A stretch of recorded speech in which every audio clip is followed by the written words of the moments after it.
In this section we will learn about strings. So first of all, in this video I'll give you introduction to strings. For giving introduction, I'll be talking about character sets or ASCII codes. Next I'll explain what does it mean by character array, then I will explain string, and we will learn how to create strings in C language. Let us start with character set or ASCII codes. Character set is the set of characters that are supported by a programming language like C, C++ or any other language. So the set of characters supported by a language will be same as the set of characters that are supported by any computer system. We know well that computer system works on binary number system. So everything in computer is numbers. Then how they can support characters? So basically they don't support characters. Then how we make them work on characters? We will define some set of numbers as characters. So it means for every character we define some numeric value. So we give some numeric codes. So yes, for the English alphabets, for every character there are some codes defined, and those codes are standard codes. Every electronic machine follows that same set of codes, and those codes are called as American Standard Code for Information Interchange, that is ASCII code or ASCII codes. These codes are given by American National Standards Institute, that is ANSI, and also it is ISO standard. So that's the reason every electronic device supports these codes for English language. And moreover, for other natural languages like Chinese, Japanese or Hindi, for various other natural languages, the codes are defined, and those are ISO standard codes, and those codes are called as Unicodes. So we will be learning about ASCII codes first, then I will explain you a little bit about Unicode also. So ASCII codes are for English language. Now how the codes are defined? See, for every symbol, for every letter or character, there is a code available. So let us look at English alphabets. So for capital A, uppercase A, ASCII code is 65. Then for capital B, it is 66. So 67 and so on. Like this up to capital Z, and the capital Z, it is 90. So these are uppercase letters and the codes are starting from 65 up to 90. There are total 26 alphabets in English language. So these are 26 codes. For lowercase alphabets also ASCII codes are there, that is 97 for lowercase a, then 98 for lowercase b, 99 and so on, and lowercase z is 122. So these are for alphabets, English language letters. Then for numerical symbols like 0, 1, 2, 3 also ASCII codes are there. So what is the ASCII code for 0? It is 48. Then for 1 it is 49. For 2 it is 50 and so on. Last digit is 9. So it is 57.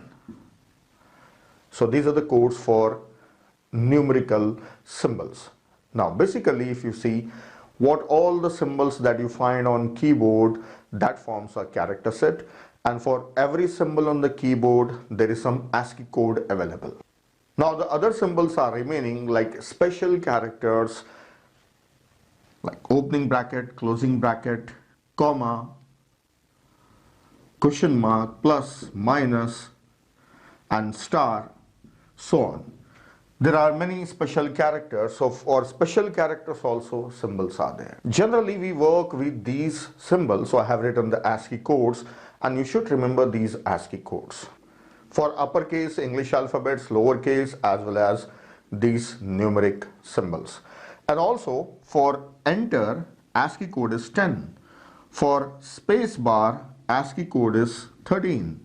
And for escape ASCII code is 27. So these may also be helpful if you can remember them. So this is a set of ASCII codes. So if you see the ASCII codes I have given, that this is 48 to 57, then next is 65 to 90 and 97 to 122. So actually from where they are starting and where they are ending. So that is important. ASCII codes are starting from 0 to 127. Total 128 ASCII codes are there. Total 128 that are starting from 0 to 127. To represent these ASCII codes, to represent any one symbol, 7 bits are sufficient. 7 bits are sufficient. That is binary bits. I guess you know how binary numbers are stored. So you need binary digits or binary bits. So 7 digits are enough. Like 2 power 7 is 128. So it ranges from 0 to 127. So only 7 bits are sufficient for ASCII codes. But while allocating the memory in main memory, that is in the RAM, 7 bits are not allocated. Minimum 1 byte is allocated. So that's why a character, that is a ASCII code, is stored in 1 byte in computer memory. Now I'll tell you a little bit about Unicodes.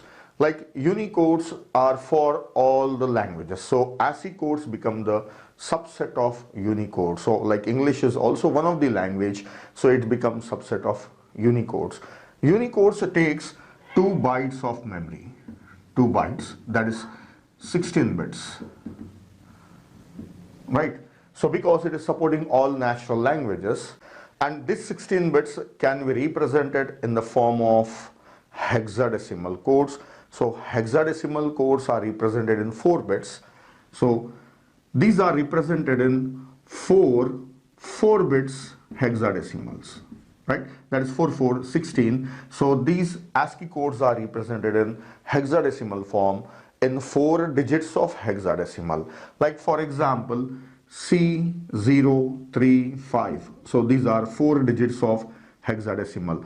Or C03A, so this is 4 digits of hexadecimal. So Unicodes are represented in the form of hexadecimal. So you can go to a website called unicode.org. Unicode.org you can visit, and there if you look at the charts for the codes of languages, you can find codes for various languages available. And same way in Google, if you search for ASCII code, you can find codes. There are a lot of websites giving the information about this one. So this is all about ASCII codes. Now next, let us understand how a character is represented and what is character array. Then we will learn about strings. Let us see how to declare a character type variable in C and C++. Our data type is char. So char or char is a data type. And suppose I declare a variable name as temp. Now this temp is a variable of type character. So how much memory it consumes? It takes 1 byte of memory. Then what is the data present here?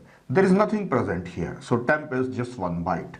And if I want to store something in that, then I can initialize it with a character. Let us say A, capital A. So A is stored here. See, for giving a character constant, it must be in single quotes, and we can give only single alphabet. So for example, if I write temp assign A as well as B and quotes, this is wrong.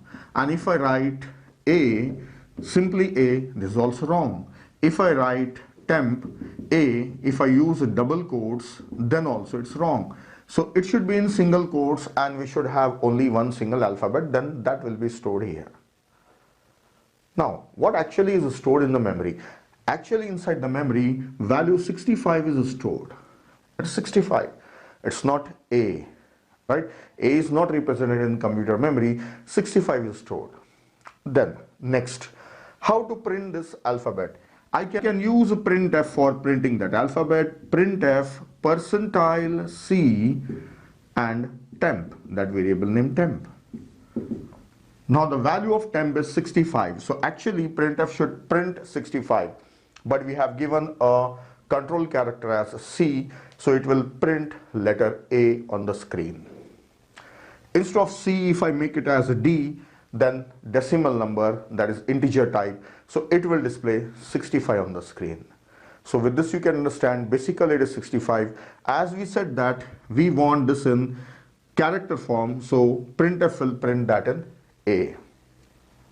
Then same way in C++, if we write cout, temp, then cout knows that this is a character type variable. It is declared as character, so that is the reason it will display A. So both these will display A. So this is the method of displaying a character.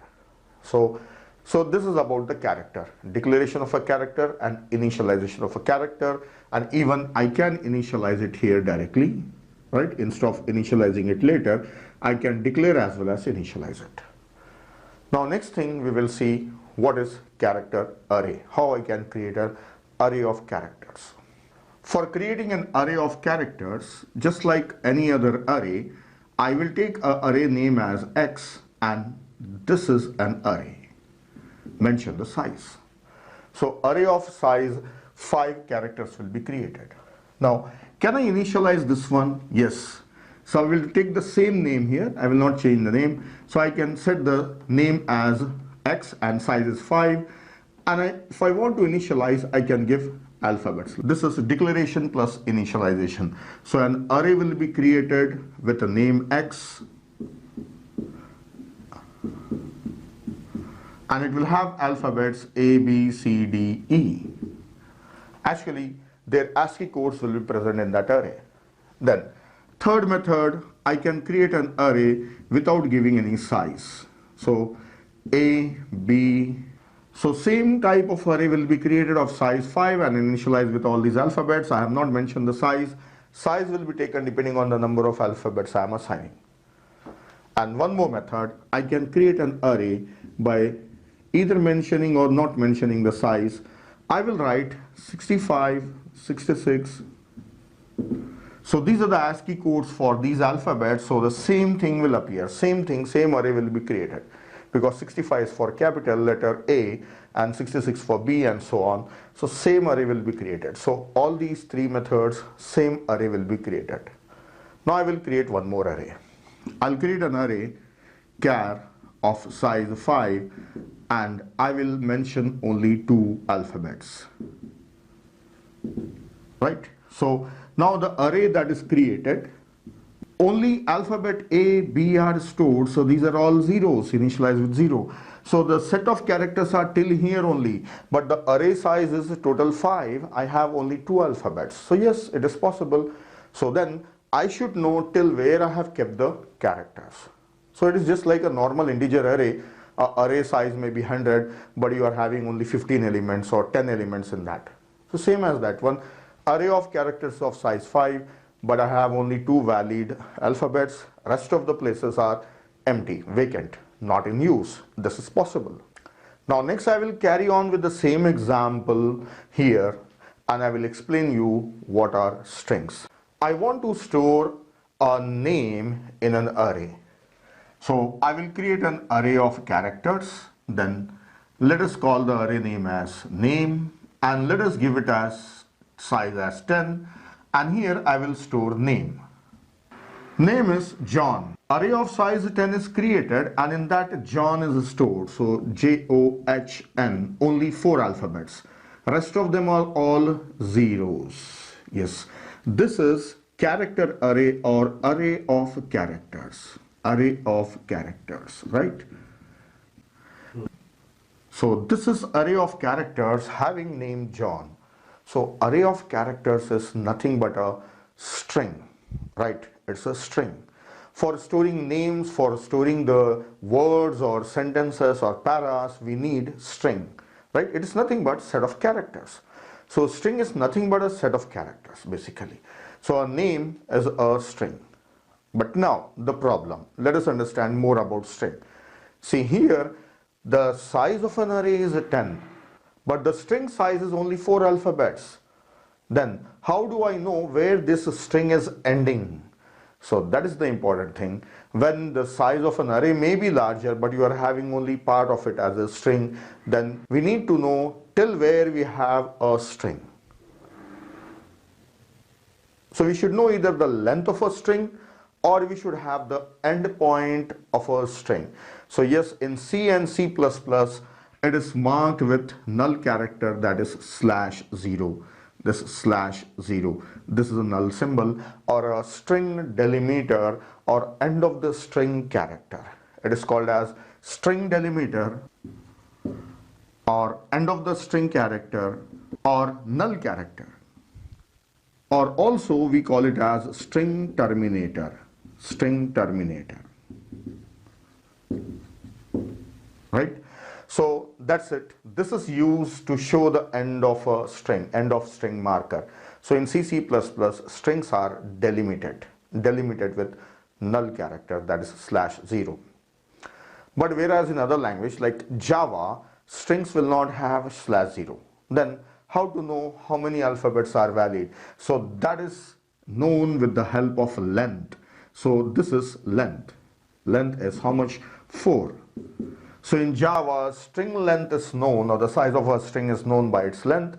But in C++, the size of a string is known by finding a termination character, that is null character. So strings are delimited by /0. Now this is just an array of characters. How to make it as a string? In C++, I must write /0 also. So take a quote and /0 and close the quotes. So this is within quotes. So John terminated by /0. So this becomes a string now. Without this, it is just an array of characters. By adding /0, it becomes a string. So that's the difference between an array of characters and a string. When you have words or names of things or places, then you can take it as a string. Now let us see what are the methods of creating or declaring a string and also initializing it. So let us see the methods. See, this is the first method for declaring as well as initializing a string. Second thing, I can declare a string without size and I will use same name.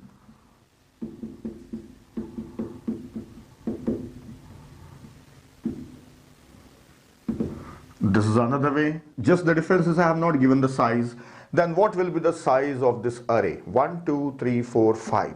The size of an array is 5. So for storing 4 alphabets of a word or a name, I must take 5 spaces, so that I should provide a space for /0 also. So /0 also consumes space. Then next method of declaring or initializing a string. Say name. Now the same, as it is a string, I can write down in double quotes. So yes. So only John is written as it is in double quotes. So /0 will be automatically included. C compiler will take care of it. So we don't have to mention /0. So then this looks better than these two methods. Yes, strings are enclosed in double quotes, right? Then next, one more method of creating a string.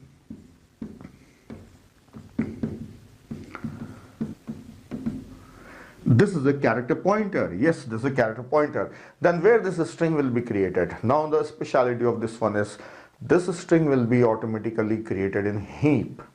Though we did not use a malloc function or we did not write a new, but this is implicitly allocated in heap. Then where these arrays are created? All these arrays are created inside the stack. So what does it mean? We have already seen this memory structure, right? So here the program will be there, the code will be there, and this is the stack and this is heap, right? So this is stack and heap. Now if I take all these arrays, all those arrays are created here.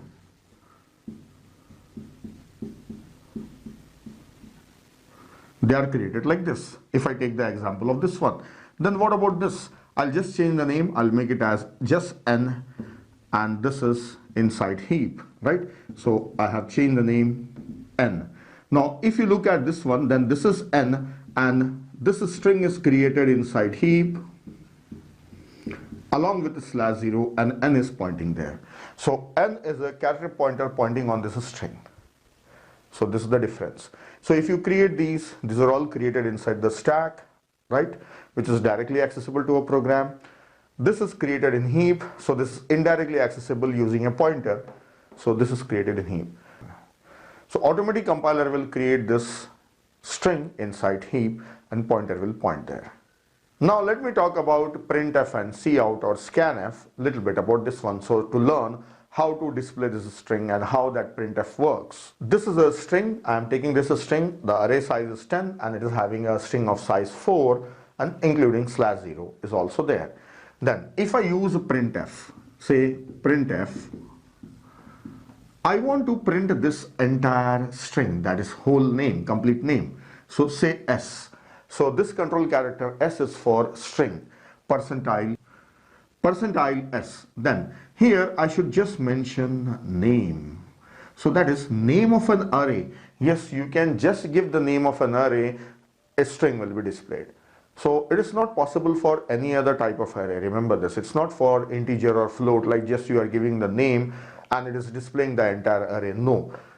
Here printf knows till where it has to print the alphabets, because it will be gone printing the alphabets on the screen until it finds /0, right? So this will print this complete name and it will stop when it reaches /0. So how it will do? It will print first J, then O, then H, then N, then /0, it will stop, right? So that's how printf works. Then if suppose I want to read some new name, another name in this one, so I can use scanf. Now scanf %s again, so that is for reading a string, and give the name of an array. Yes, scanf can also read a string from the keyboard and store those alphabets there, followed by /0. So printf and scanf both are dependent on that /0. So all the library functions of C language that are meant for strings are dependent on /0, that is null character. They work upon string till they find /0. So this is scanf. If you type something from the keyboard, like if you're typing David, then David will be stored here like this.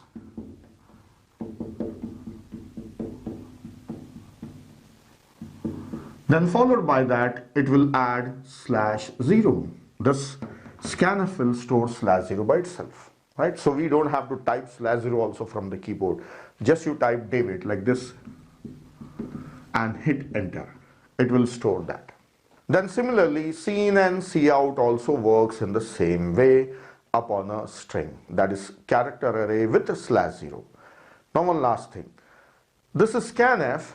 Now one more last thing. This scanf is useful for reading just one word string. If you have multiple words, it cannot read them. If you are writing a string, like suppose you are writing Taj Mahal, right? Then there is a space in between. So if you type this, then scanf will just take first word. It will skip the second word. It cannot take the remaining words. So if you want to read all the words till you hit enter, right? Till you hit enter, then you can use a function called getS and give the array name. So get string or getS is a function for reading an entire string until you hit enter. So the problem of scanf can be overcome with getS. So that's all about the string. So we have learned about ASCII codes and the representation of string. We have learned about the null characters. Then in the coming videos, we'll look on operations upon strings, various operations we will discuss. In the previous video, already we have got the introduction of a string. Now in this section, we will be writing functions upon string. So commonly used functions we will write, and most of these functions are available as library functions or the class members in C and C++.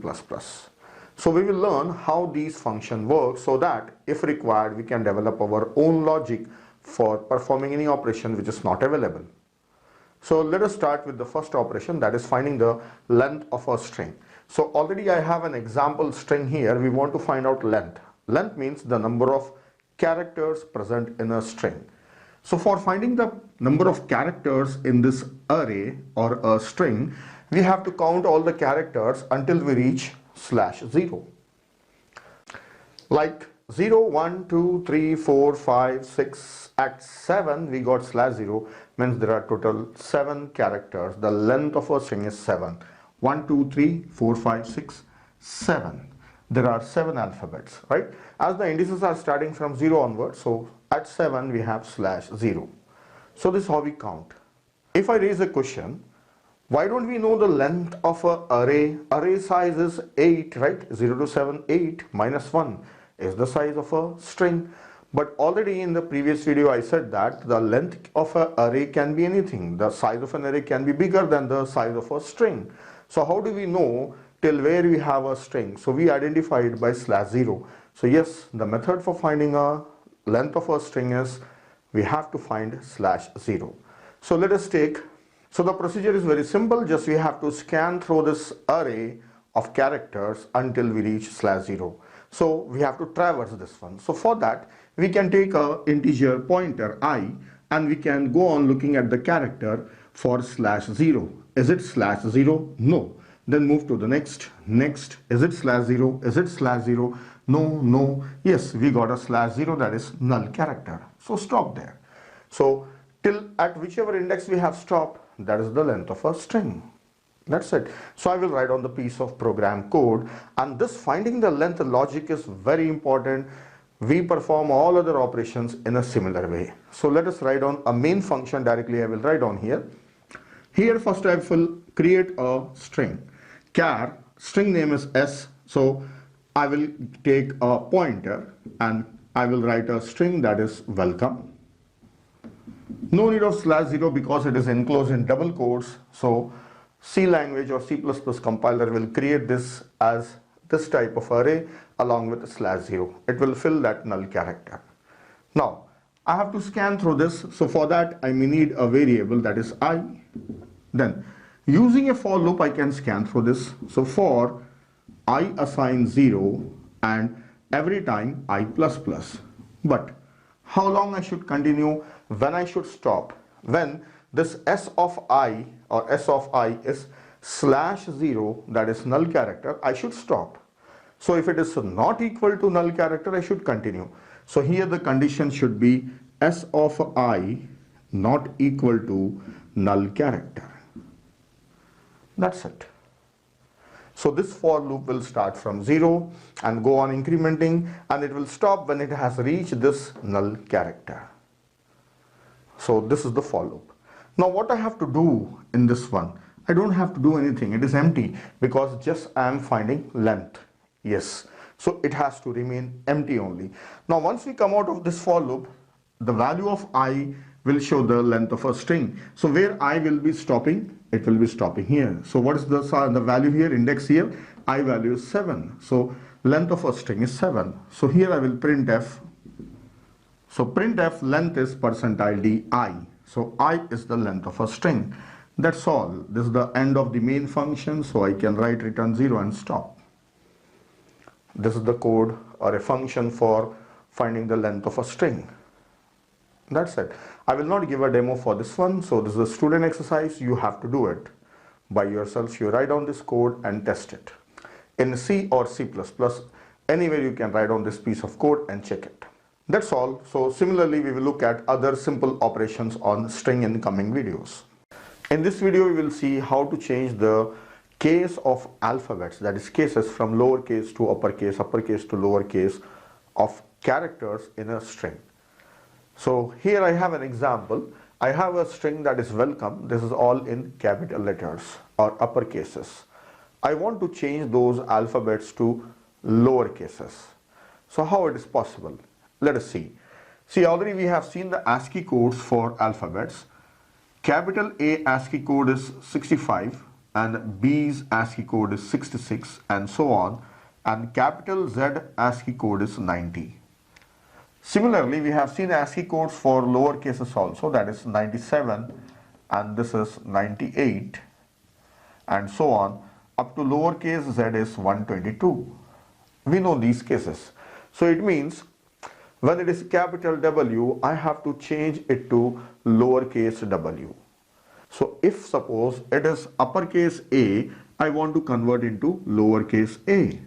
So how it is possible? So actually the code is there, that is 65. This is 97. What is the difference? 97 minus 65 is 32. This is the difference. What about the difference between these two alphabets?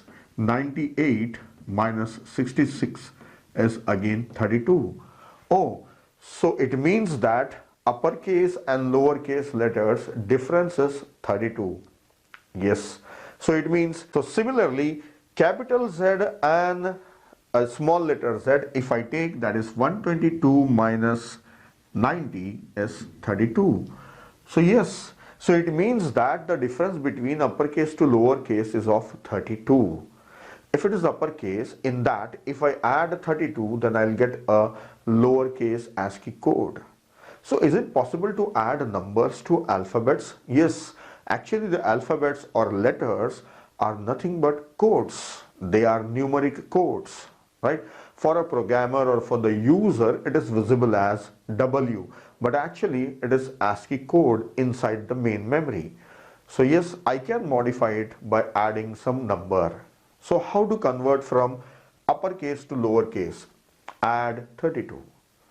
Let us give it a try.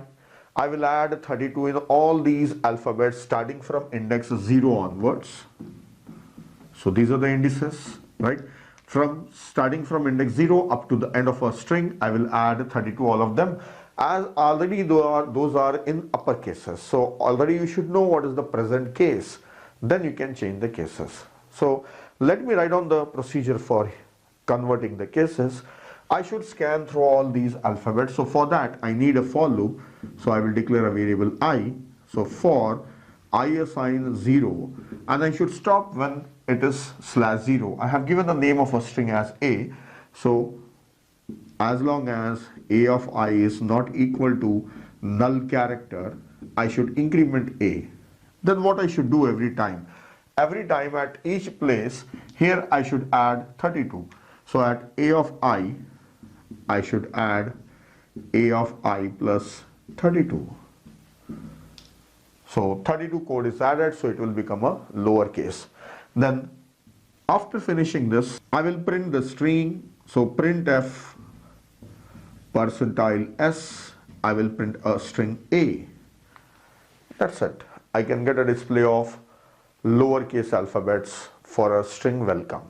We have already seen how to scan through a string or how to traverse a string using a for loop. We have already seen in the previous videos. So I am scanning through, and while going through all the characters, only thing I am doing is adding 32, so it is becoming lowercase.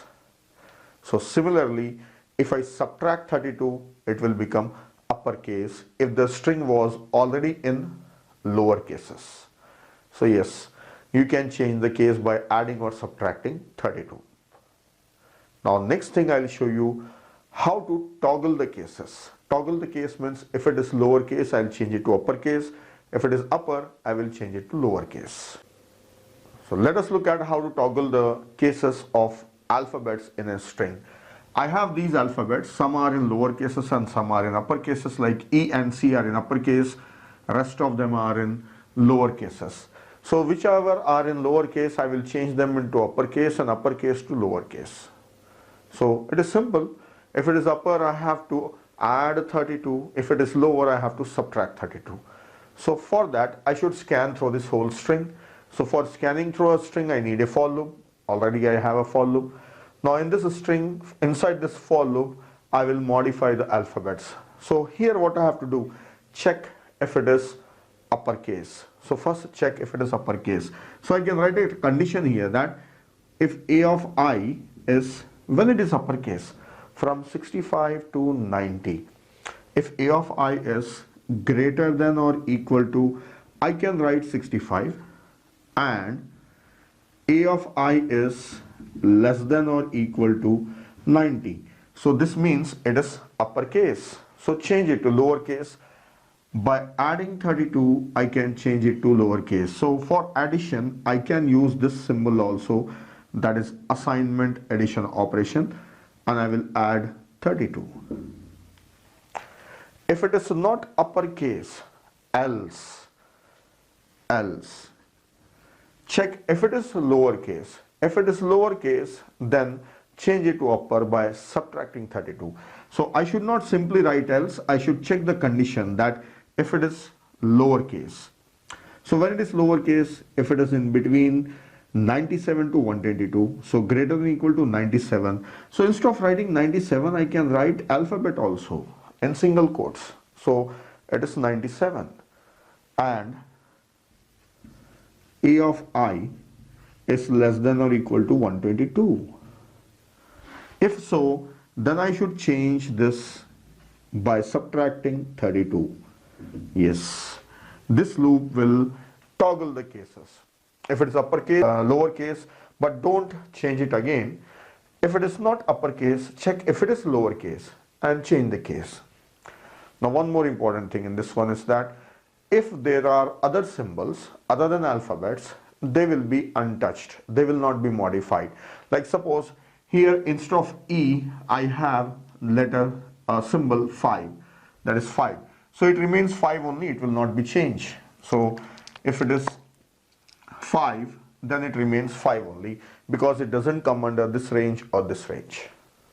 At last, I should print this string. So I will simply write printf here. So you know very well how to print. I will write just pfa. So you know the syntax. So that's all. I have shown you two things here, how to change uppercase to lowercase and toggling cases. And lowercase to uppercase, you can write it. So all these programs you have to write down on your own machine. These are all simple programs. Simply inside a main function, you can try this program by yourself. So this is a practice program or a student challenge. You have to do it by yourself. So we will see more functions or more operations on string in coming videos. In this video, we will see a few more operations on string, like counting number of words in a sentence. Suppose a string is a single sentence, we want to know how many words are there. And also we want to count the number of vowels or number of consonants in a string. So first let me show you vowels and consonants. Here already I have a string, that is how are you, right? So in this string, how many vowels are there? I want to find out. See, the vowels are O, A, E, O, U. So 1, 2, 3, 4, 5. 5 vowels are there, remaining are consonants. So if I draw that string here, so here I have taken a string in the form of an array. Now counting vowels. So what are vowels? A, E, I, O, U. So A, E, I, O, U. If it is an alphabet, is an A, E, I, O, U, then it is a vowel. So I will take a counter here for, and if any alphabet is a vowel, I will increment the counter. So for that, I have to scan through this string. So already I have some program code here. So here I will write on the code for counting vowels. Let us see. I will take one variable, that is v count. I will call it as vowel counter, right? And let it be initially 0. Now, while scanning through this string from 0th alphabet, that is first position, to the last position, I should check if it is a vowel. So how to check whether it is A or E or I or O, U? Then also it is uppercase and lowercase. So I have to write so many conditions. So I will write few here, like if A of I is equal to lowercase a, or if A of I is equal to lowercase e. Same way I should write for all. Then in between these two conditions I am using or. So be careful of this one. So or means it's A or E or I, right? So up to you can write in capitals, and for capital letter also I should take it, right? Capital A or E or so on. So this is for lower cases and upper cases. So many conditions I have to write. So definitely I have to write all those things. So it can be any one of those alphabets. So either lowercase or uppercase. If this condition is true, then I should take v count plus plus. So count that alphabet by incrementing the counter. So that's all. So at the end of this for loop, if I print the value of v count, I'll get the number of vowels present in a string. This is one thing. The next, suppose I want to count consonants also. Then inside the same program, I can include one more counter, that is for consonants. So C count, that is consonants, I will initialize to 0. Then here, if it is not a vowel, then it may be a consonant, but it must be within the range of alphabets. Otherwise, see, if it is not a vowel, right? This is not a vowel, this is a vowel, this is not a vowel, this is not a vowel, so spaces will also be counted. So I should not take any special characters or spaces, I should take only alphabets. So make sure that it is within the range of alphabets. So here I will continue writing, else if I should make sure that it is within the range. So a of I should be greater than or equal to 65 and a of I should be less than or equal to 90, right? It should be within this range. Or this is for capital letters, or it should be in lowercase. So again, I should continue here, no space, so I will write on here. So a of I should be greater than or equal to 97 and a of I should be less than or equal to 122. So it should be 122. So if it is within this range, that is either lowercase or uppercase. See, already we have checked it is not among A, E, I, O, U. Then other than that, all other characters are within that range only. So I should check this range. If so, then I will say C count, that is consonant count, plus plus. Then after the end of the for loop, you know very well that you have to print the value of that is vowel counter and consonant counter. So this is how you can count vowels and consonants. Now next let us see how to count number of words in a string. Now let us see how to count words. See, in this string how many words are there? 1, 2, 3. 3 words are there. So how do you know there are 3 words? Because there are 2 spaces, 1, 2. So it means the spaces will help us identify words. So yes, so what is the method? Simply count the spaces, as many spaces plus 1 words are there. So we know very well how to scan through a string and just we have to check for the spaces. So I will write on the code here. This for loop will take me through the entire string.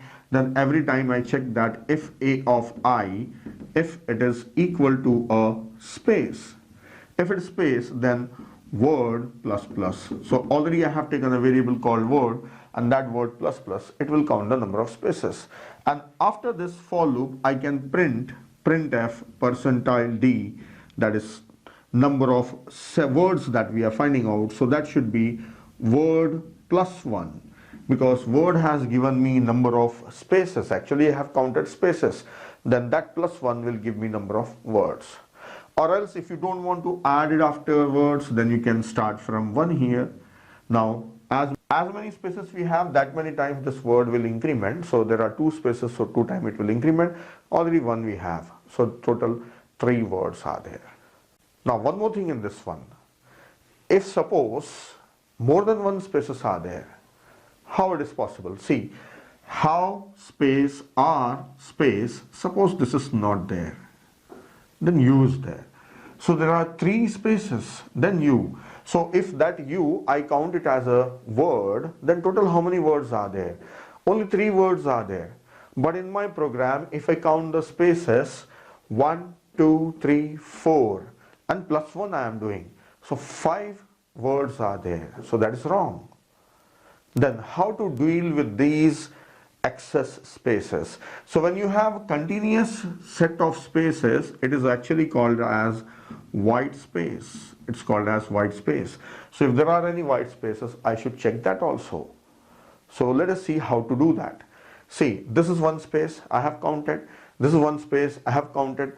Next space, don't count it. So how to know that this space should be counted or not counted? Because the previous one was also a space, right? Then what about this one? Previous one was a space, don't count it. So whenever you are having a space, check that previous one is also a space. If so, then count it. So let us do it once again.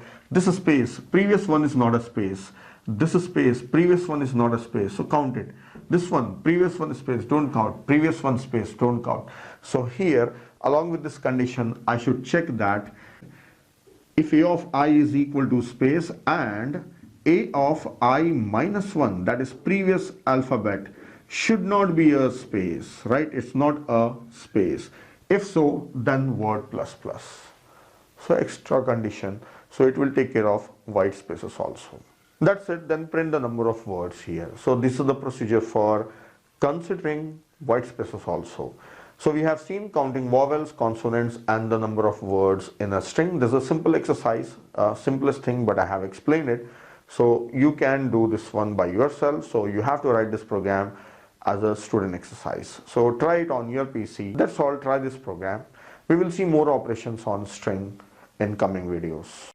Now in this video we will learn how to validate a string, whether a given string is valid or not. Most of the time while creating a login or an account, we have to mention a username or password. And for most passwords, we find that a valid password is required. So what is valid password? Only alphabets or numbers are allowed, special characters are not allowed. So similar thing we are going to check it. So we have a string here.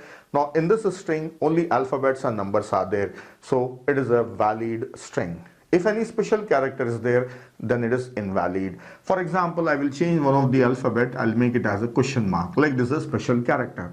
So if it is a special character, then it is invalid string. Right? So this is what we have to check whether it is valid or not.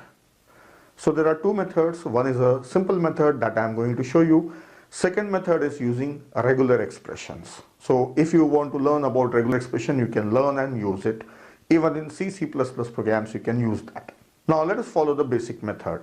So in this method, what I should do to check whether it is valid or not, I should scan through this entire string and find each and every alphabet is valid or not. If any one of the alphabet is not valid, then I should say it is invalid string. Like first A, yes, it's capital A, it's okay. Then, okay, I, okay, question mark, invalid.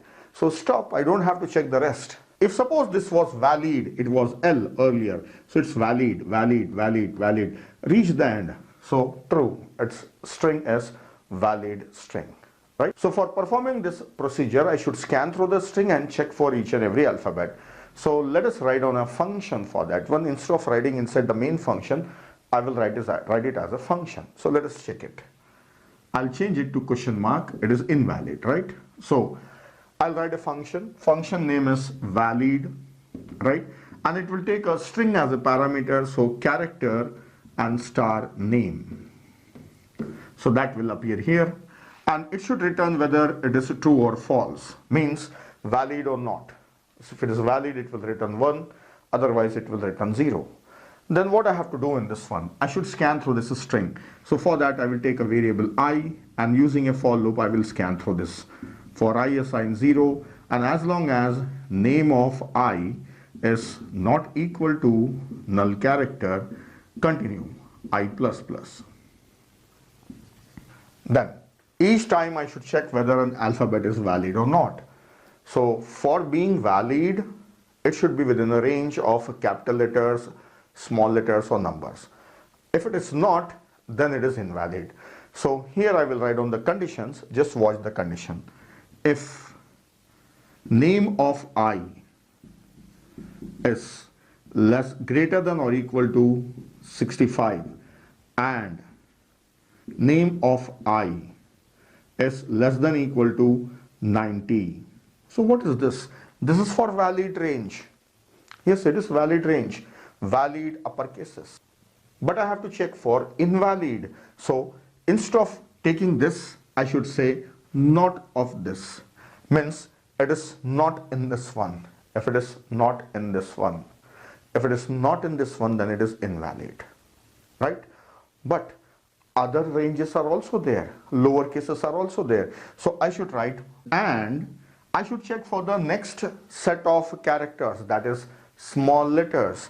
Then again, not of small letter, that is name of I is greater than or equal to 97 and name of I is less than or equal to 122, and means it is not in this range and not in this range and not in another range. So it means it's not in this range and not this in this range. As well as for numbers also I should write down. So I will not complete this one. So again I have to say name of, that is 48 to 57, right? You can understand this one. So these three conditions, if it is not among these, then it's a special character. So here I should return false, that is 0. And this is all happening inside for loop, right? Inside the for loop, for every alphabet we are checking whether it is not in this range and not in this range and not in this range, then it is a invalid symbol, right? Invalid letter. So return 0 means return false. Otherwise, if I have came out of the loop by reaching the end of a string, then everything was perfect. So return 1, return true. That's it. So this is the validation function. Now there inside the main function, I will write down if validate send name. If it returns true, if this returns true, then this if will be true. Then we will print, just I'll write pf here for printing. Then I will say valid string or valid string, right? Then otherwise in the else part, I will write printf, that is just I am saying pf, so it is invalid string. Means if it is false, then it is invalid string. This is the main function. So in this function, we have written a lot of conditions. So yes, if a lot of rules are there, then a lot of conditions will be there. So we have seen a validation function. You can try this function. You can write down this function by yourself. Now the topic is reversing a string. So for reversing a string, already I have taken an example. A string is there. It is Python is written in that string. I want to reverse it. So for reversing, there are more than one method. So I will show you a first method for reversing a string. Now in first method, we will take another array and copy the reverse form of that original string in this array. So that will remain as it is, and we will get the reverse version of that string in another array. So this array, character array, will make it as a string. So the difference is that /0 we will add it at the end. So it becomes a string. So let us see how we can reverse it. So for reversing, I should first of all reach at the end of a string, that is at the last alphabet. So once I reach there, I can start copying those elements in this array in reverse. So first I will copy N, then O, then H. In this way, I can copy all these alphabets and at the end add /0. So it is just like reverse copying a string. So first of all, I should reach till the end of a string. So let us do that. I will take I as a index upon an array, and I will go on moving this I until I reach /0. So we know very well how to do this. I'll take some variable I, and for I assign 0 and a of I is not equal to /0 I plus plus. No need of anything inside, just empty brackets. So this I will be stopping at last null character. Now I should start copying the elements from this place, that is I minus 1 onwards, from this place onwards. So okay, I assign I minus 1. I is reduced one step. Now I should copy those elements here. N should be copied here. So for this I should have J also here, right? So now N I will copy, then decrement I, increment J. Then O I will copy, decrement I and increment J. Then H I will copy here, then decrement I and increment J. In this way I will copy T, then Y, then at last when it has P here, then copy P, right? Decrement I, so I becomes -1 and increment J. Now stop, because we have finished all the alphabets. How do you say that? Because I has become -1. So the same thing I will write down here.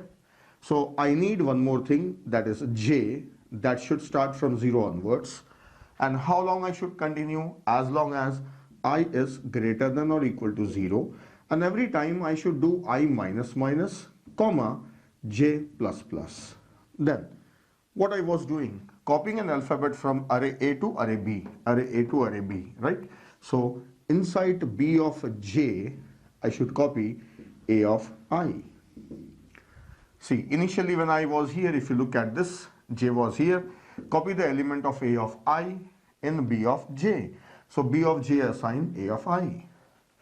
So after finish copying all the elements, when the J has reached here, I should add /0 here in B. So after the for loop, once I have finished everything, then B of J should be assigned with /0. Now this becomes a string. It was array of characters. Now along with the /0 it has become a string. Now I can print this reverse form of this string. So simply say printf percentile s b.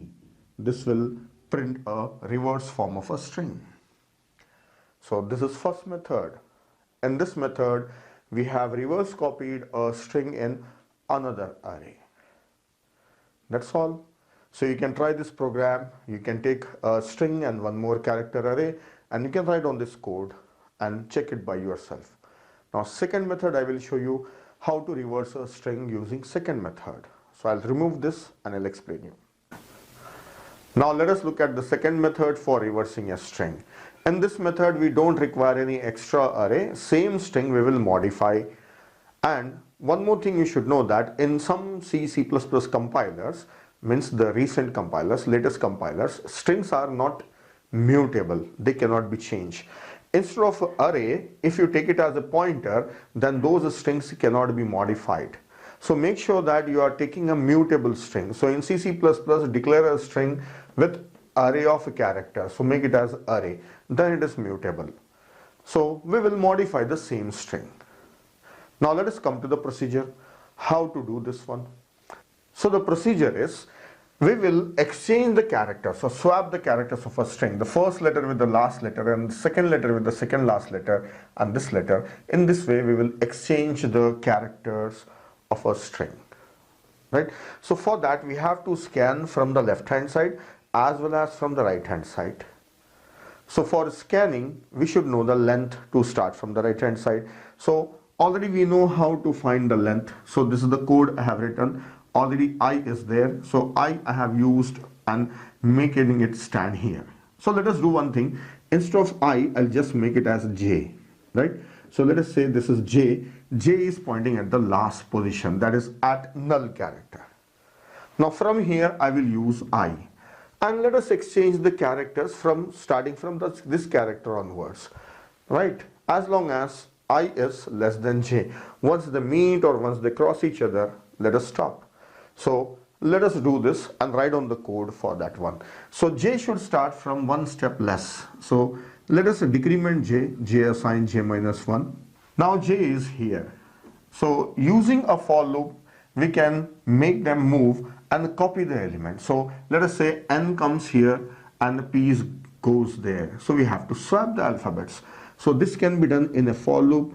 For I starts from 0 as long as I is less than J and I is plus plus and J is minus minus. So we have to increment I and decrement J. And each time what we should do, interchange the characters from there.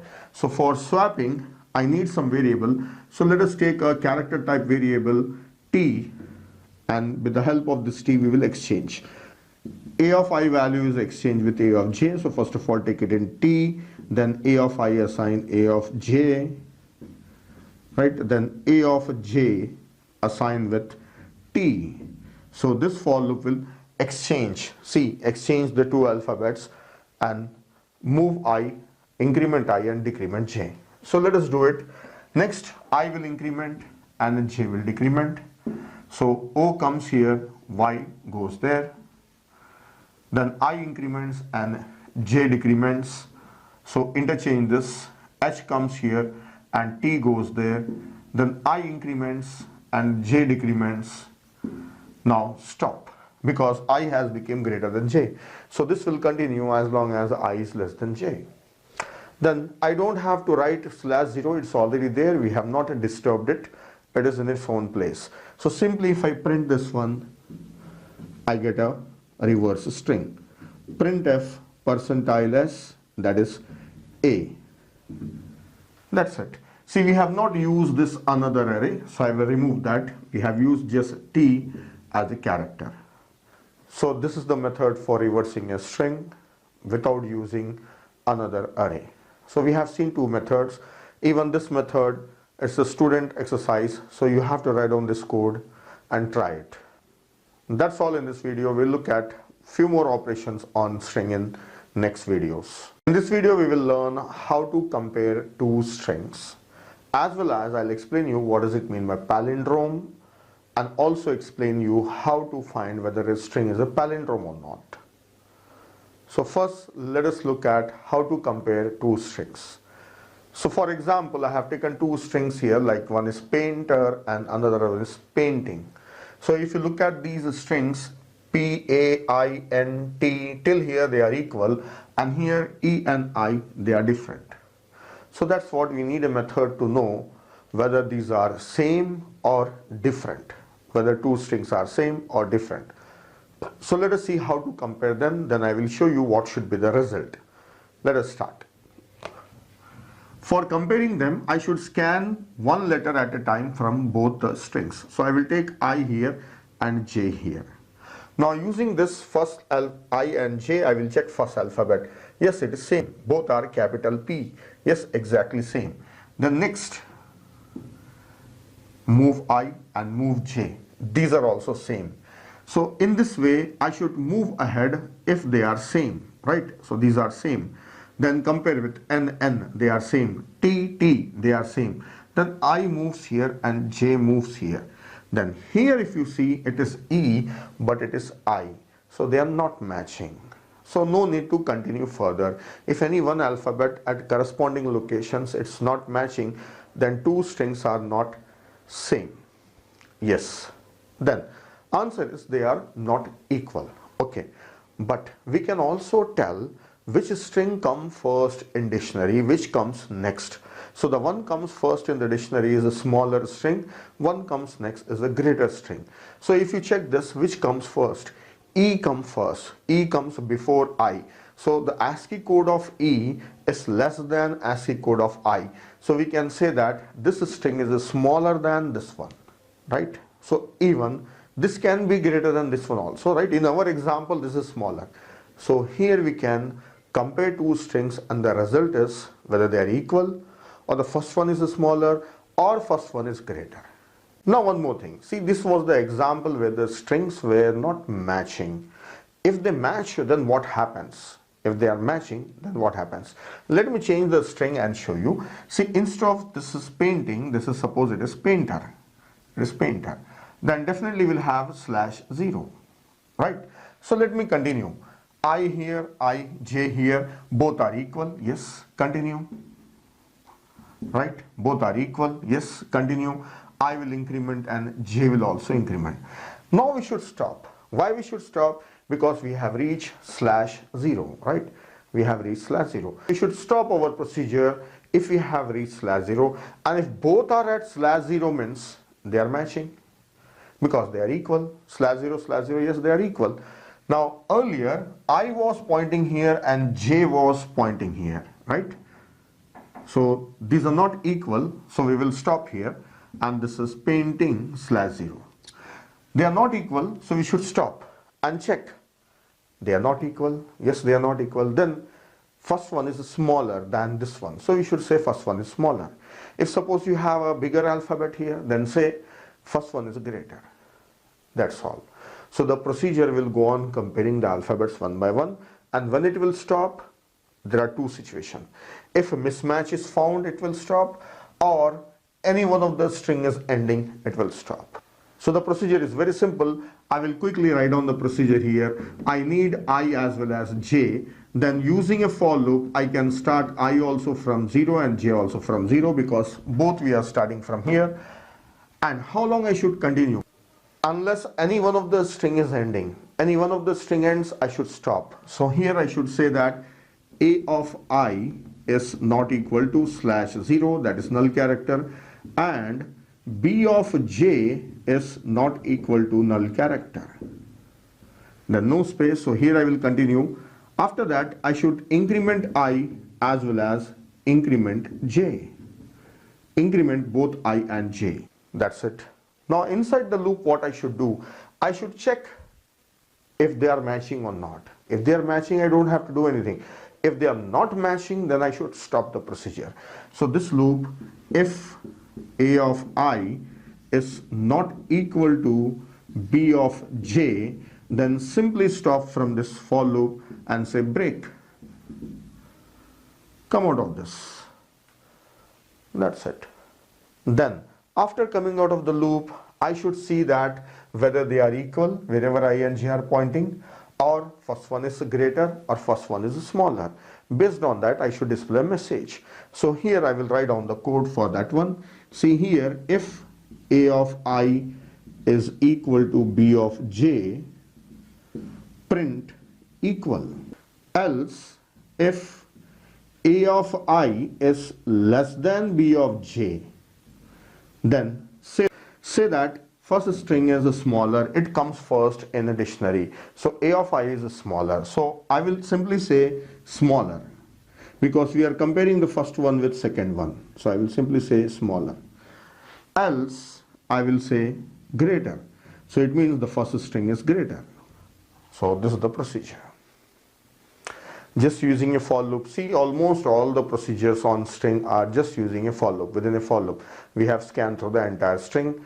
That depends on the length of the string, right? And while scanning through, either we are counting or we are displaying or we are changing the cases or we are comparing. All these things we can do. For that, we have to scan through a string once. So this is the program. Now I have to show you one more thing. See, what if this is small letter p and this is capital letter P. If I compare I and J, then the ASCII codes for this small letter and capital letter are different. ASCII codes for small letter are higher. Then this is your choice.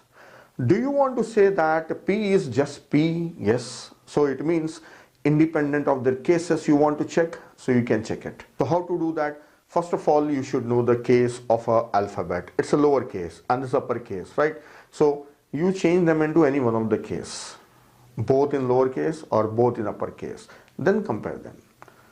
This is what you can do if you want to check them by ignoring their cases, right? Otherwise, the procedure what we wrote, it will stop here only. It will not check next character because this is greater than this one, because capital P comes first in ASCII codes and small letter p comes next. So this string will be smaller and that will be greater, right? Depending on the cases of alphabets. So this is how the strings are compared. Now next I will show you what is palindrome and how to check whether a string is a palindrome or not. Let us know what is a palindrome. A string is said to be a palindrome if you reverse the string, it remains same. For example, I have a string here that is madam. If I reverse it, so first write M, then A, then D, then A, then M. So I have taken M, A, D, A, M, madam. So again it has formed the same thing. So if you reverse a string and if it remains the same, then it is a palindrome. I will show you few more strings which are palindrome, like little. If you reverse it, it is little only. Or Nitin, if you reverse it, it is a palindrome. So it's the same thing, Nitin only. This is Aza. If you reverse it, it's Aza. So these are all palindromes. So our problem is, if a string is given, then we have to find out whether it's a palindrome or not. So what is the procedure? See, the procedure is simple. Now we already know few things, so the procedure becomes simple for us. First of all, you reverse copy a string. So if you have a string in an array, then reverse copy it in another array. We have already seen it in previous video how to reverse copy a string. Then after reverse copying a string, you have to compare two strings, right? Compare two strings. Till you reach /0, they will be same only because it's a reverse of a same string and it is a palindrome. So if they are equal, then it is a palindrome. So we have already seen how to compare two strings and how to know whether they are equal or first one is greater or smaller. So we don't want greater or smaller, we want whether they are equal or not.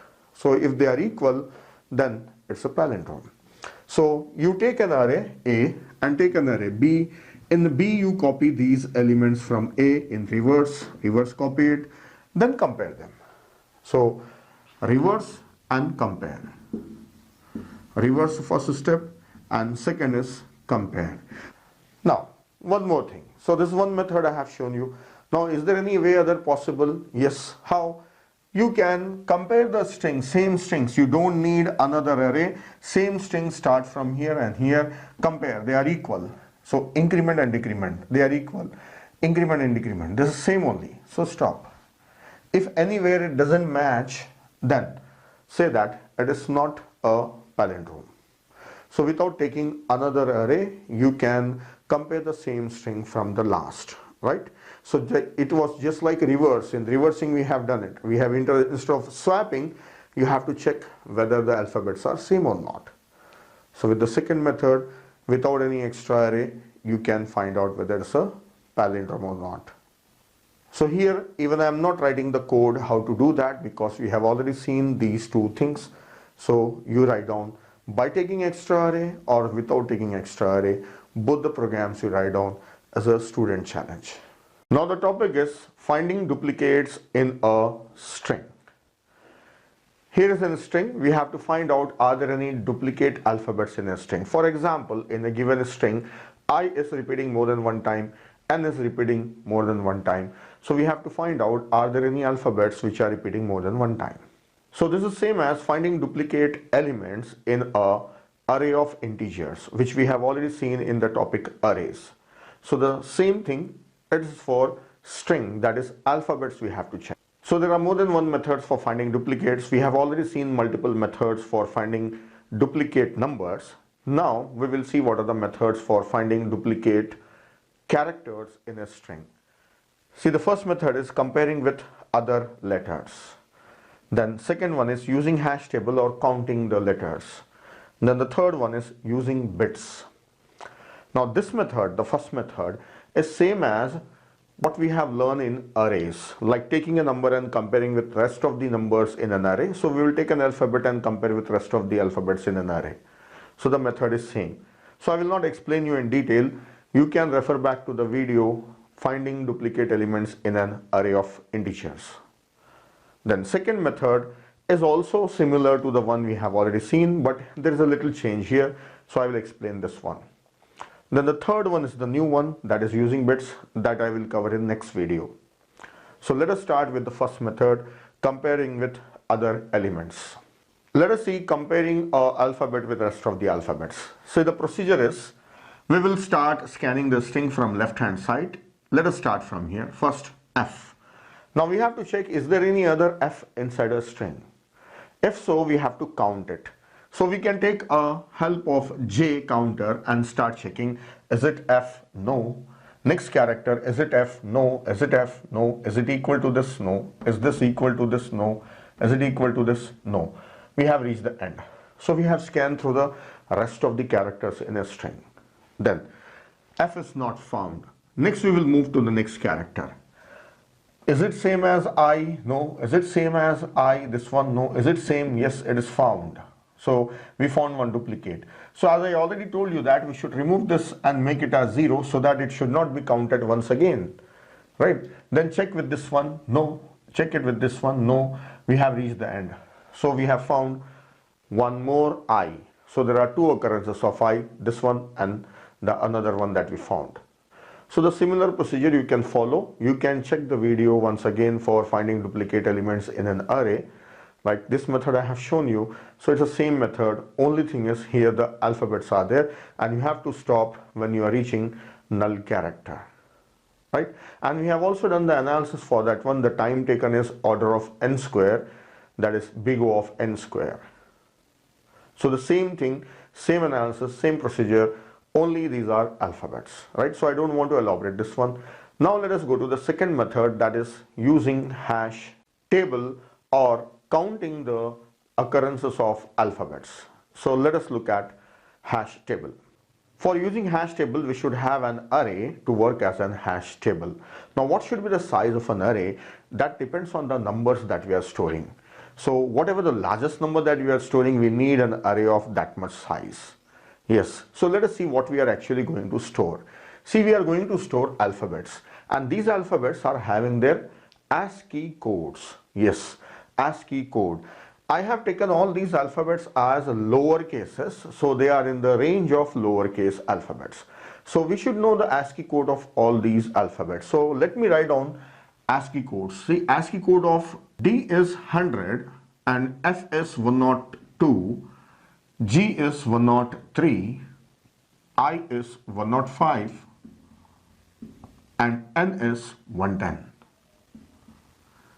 These are the ASCII codes. So ASCII codes are more than 100, right? So if you know the range of lower cases, the lowercase range starts from 97 to 122.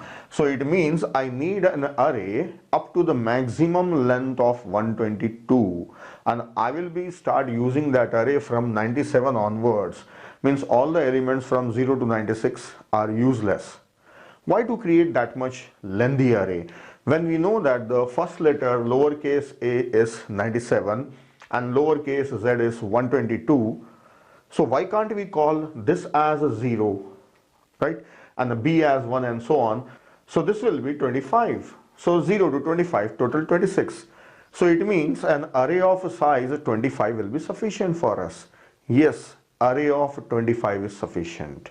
So this is how we can reduce the size of the hash table. We can take just of size 26, that is 0 to 25, and we can find out the counting of these alphabets and the duplicates alphabets, right? And mind it, this is only for lowercase alphabets. There are no uppercases. So let us draw a hash table and run the procedure and see how we can count them. So here I have an array for hash table, that is starting index is 0 and the ending index is 25. So I have an array of size 26. Now let us run the procedure and scan through the string. Now one more thing, this array, assume that it is filled with zeros, right? I did not fill it with 0 to make it just simple, to look simple. I have left them empty. Assume that are all zeros. Alright. Now let us scan through this string. First alphabet, F. ASCII code of F is 102, right? Minus 97 if we do. This is 5. So go to the index 5 and already it is 0, just increment it. So it is 1. Then move to the next alphabet, I. This is 105. So I is 105. Minus 97 if you do, then this will be 8. So go to index 8 and increment it. So already it was 0, just make it as 1 plus 1. Then next N. N ASCII code is 110, right? Subtract 97, so it is 13. Go to index 13 and increment it. Then move to the next alphabet, that is a D. D's ASCII code is 100. Minus 97 gives 3. Go to index 3 and increment it. Then next is I. I's ASCII code is 105. Minus 97, 8. Go to index 8 and increment. So this was already 1, so it will become 2. The next N. 13. Go to 13. It's already 1. Make it 2. Then next is G. G ASCII code is 103. Minus 97. So this is 6. Go to index 6 and increment it. Then next is null. So that's all. We have finished the string. Now we have the counting of all the alphabets. See, first is representing 0. 0 means 0 plus 97, right? 0 plus 97, because we have subtracted 97. Now add 97 to this one. 97, A is 0 times. Then plus 1, 98. B is 0 times. C is also 0 time. D is 1 time. Likewise, we know the counting of each and every alphabet in a string. So if you want to know what is this one, so add 97 to this. 97 plus 8. So this is 103, and 103 is G. So that's how we can get back the alphabets, by adding 97 into the values in the hash table. Right? So this is how you can count. And if any number is more than 1 time, then there are duplicates. Alright? So let us write down a piece of code here to perform the same procedure and display only those alphabets which are appearing more than 1 time. Like I and N is appearing more than 1 time, let us display only those. So what all we have done, I will write on the same thing here. So first of all, I need a hash table H of size 26. and I need I also. Now using a for loop, I will scan through a string for I assign a of I is not equal to null character and I plus plus. Now for every alphabet, whatever its alphabet is, subtract 97 and store in the hash table. So in a hash table, at what index? Whatever a of I is, from that subtract 97 and add 1. So for that I will assign plus assign 1, or even I can say plus plus. So I'm incrementing it. So in a hash table at a given index, like for example, a of I is f. F is 102. This is 102. 102 minus 97. How much this is? 5. So this is 5. So this becomes what? H of 5. H of 5 is incremented by 1. So h of I plus 1. It becomes like this. So for every alphabet, it will be calculated in the same way. So the indices are obtained. So this is how the entire hash table array will be filled. The next, I should scan through this hash array and find out if any value is more than 1. If it is more than 1, then alphabet is repeating. So I'll continue writing. So this is the end of a string. We have scanned through a string. Now we have to scan through a hash table. Hash table starts from 0 and hash table end at 25. So less than 26 I can write here. Then I plus plus. Then what I have to do is, if at any place of h of I, if it is greater than 1, means there are more than one occurrences of an alphabet. So which alphabet? So I will print it, printf, percentile C. I have to print the alphabet. So what I should do, suppose here it is more than 1, 8.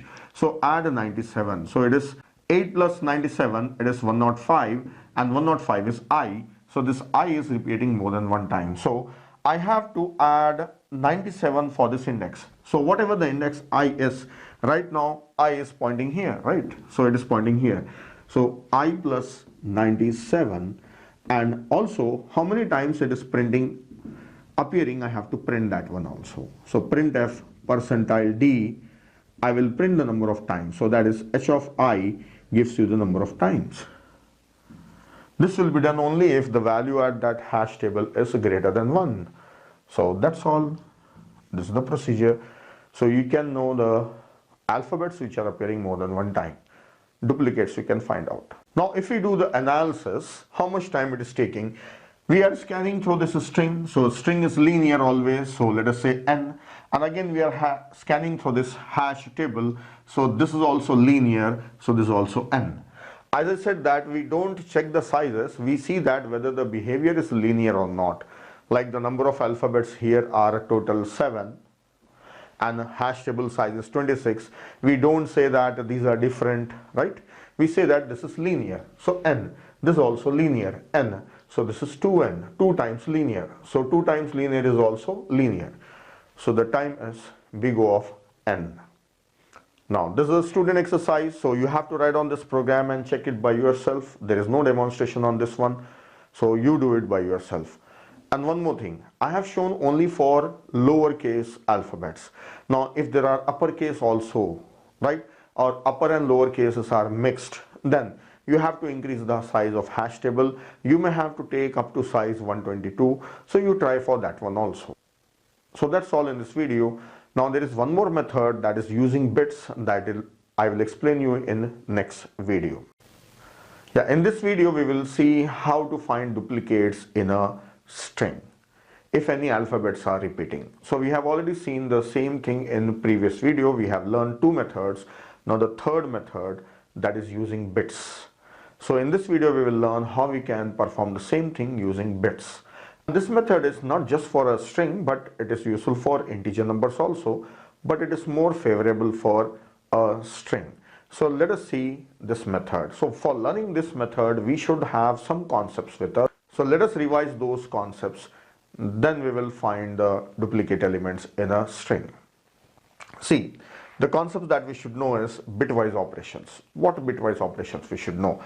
Left shift and bits ORing, which is also called as merging, and bits ANDing, which is also called as masking. So we should know these things. Then we will see how to find duplicates. So let me explain you about all these things one by one. So here is a byte. See, for understanding bitwise operation, we should know how the data is stored in the memory in the form of bits. So for understanding that, I have taken just 1 byte. So it is sufficient to understand by using just 1 byte. Suppose I have a variable which is taking only 1 byte. Let us say character type variable. So I am calling that variable as h and it is taking 1 byte. So 1 byte is 8 bits. 8 bits makes a byte. So I have taken 8 bits and this is called as least significant bit and this is most significant bit. Means this is 0. Usually in an array we start indexing from 0, 1, 2, 3 onwards. That is we go from left to right. But this is indexed from 0 to 7 on this side. We started from right hand side. So this is least significant bit and this is most significant bit. Now how any number is stored in the form of binary, zeros and ones. So for this you should be knowing binary number system. I am not going to explain you binary number system. Now we will understand bitwise operations. So for that, let us assume this h is initially 0. Say h is 0. If I declare a variable of type character and say h assign 0, then 0 will be stored. So how 0 is stored? All these will be zeros. Yes, all these will be zeros. Then if I store 1, then this will be 1. So how it looks like in the memory? 0 0 0 0 1. If I read it from left hand side, because we usually read from left hand side. So this is 0 0 0 all zeros, then last 1. Then if I store 2 here, then binary form of 2 is 1 0. So this is 0 0 0 0 1 0. Yes. Then if I store 4, then the binary form of 4 is 1 0 0. So this will be 1 0 0. If it is 5, then the binary form is 1 0 1. So it will be 1 0 1. Let us make it back as 4 only. Now next I will skip 6 and 7. Let us take 8. If it is 8, then binary form of 8 is 1 0 0, 3 zeros. So this looks like this. So this means that this binary bits represent 1 and this represents 2, then this represents 4 and this is 8, double. It is getting doubled every time, right? 16, 32, this is 64 and this is 128. So yes, this is how the binary value of each digit, right? So if suppose we want to store 10, then 8 and 2, these two will be 1 1, right? This becomes 10. Just we want 8, then this is 1 and all are zeros. Right? Suppose we want to store 20. This 16 will be 1. So nearest number is 16, right? 32 will be greater than 20. So nearest number is 16. Then what is remaining? 4. So this one. So these two will be 1. So it will become 20 in binary form, binary number system. Right? If only this bit is on means 16. So we have seen how binary form of a number is stored in the memory, right? Now next we will see what does it mean by shift operation. So I'll remove this and explain you. See, right now h is having 0 0 0 1. So right now h is 1. Okay. Now let us see what does it mean by shift. H left shift 1 and the result in h only, right? So whatever the value of h is, see here is 1 bit, or whatever the bits are 1, whatever it may be, all bits will shift by 1 place on the left hand side. If you mention 1, all bits. So we have all bits as 0, only that 1 is there. So it moved by 1 place. So this 1 comes here. Then this place will be vacant. No, this will be filled with 0. If the bits are shifting on this side, then you get some blank bits here. So that will be set as zeros, right? Now what is this number? It has become 2. Yes. Then let us put it back, this as 1 only and this as 0. Now if I left shift by 2 places, h left shift by 2 places. So this will be shifted by 2 places, 1, 2. So that 1 comes here. Then this is 0. So now how much it is? 4. So as I said, left shift and the result store in h means this h will modify and it will become 4. So only this operation will not modify h, right? We have to store it.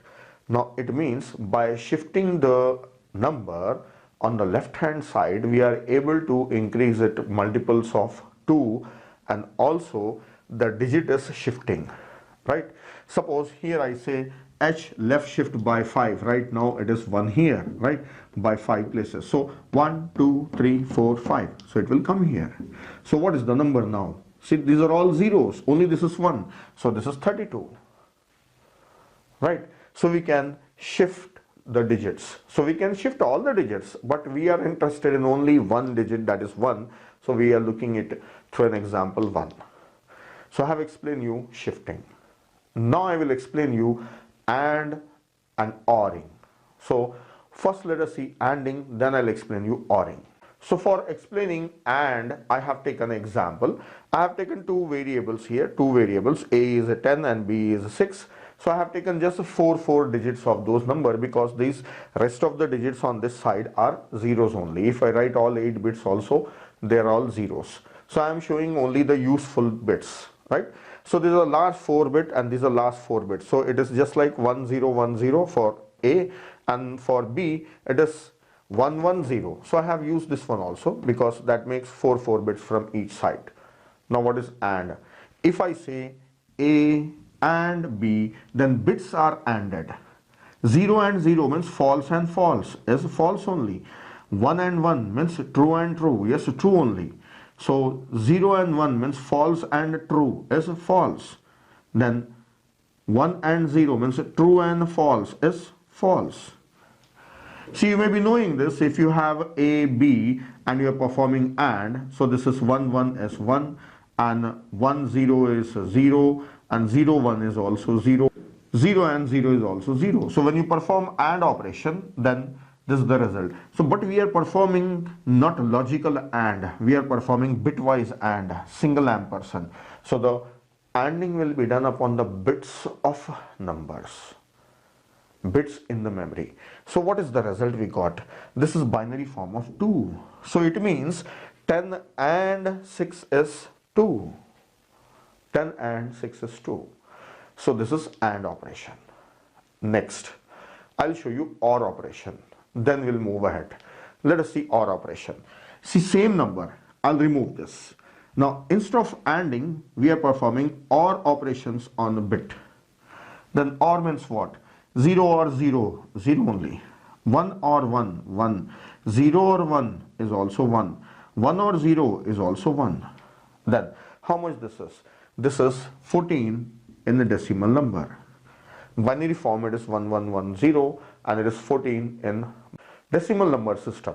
See, this is ORing. ORing means what? 1 or 1 is 1, 1 or 0 is also 1 and 0 or 1 is also 1, 0 or 0 is 0. So if any one of the bit is 1, then it is 1. So that's what we have performed here. And 10 or 6 is 14. So this is interesting, bitwise operations. Now let us understand what does it mean by merging and masking. This I have explained you and OR operations. Now merging and masking I will explain you. Now let us understand masking.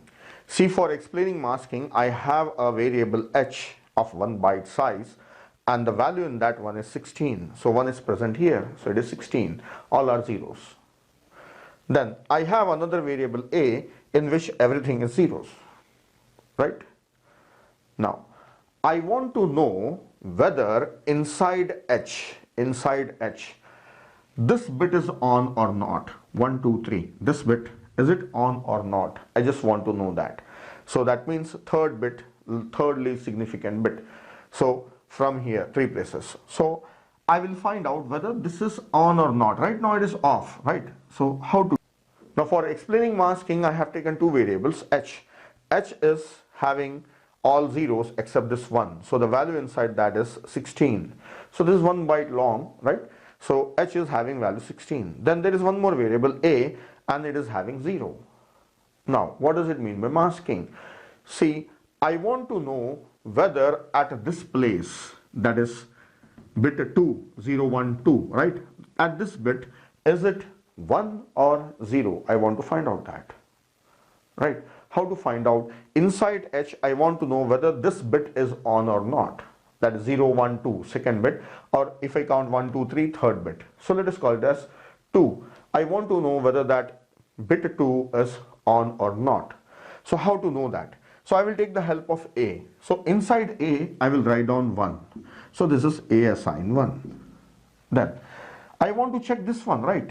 So 1, 2, 3, 1, 2, 3, that is 2, least significant bit 2. So move this 1 2 times. So left shift A by 2 places. So this one will move here, then move here. So it will move here and it will become 0.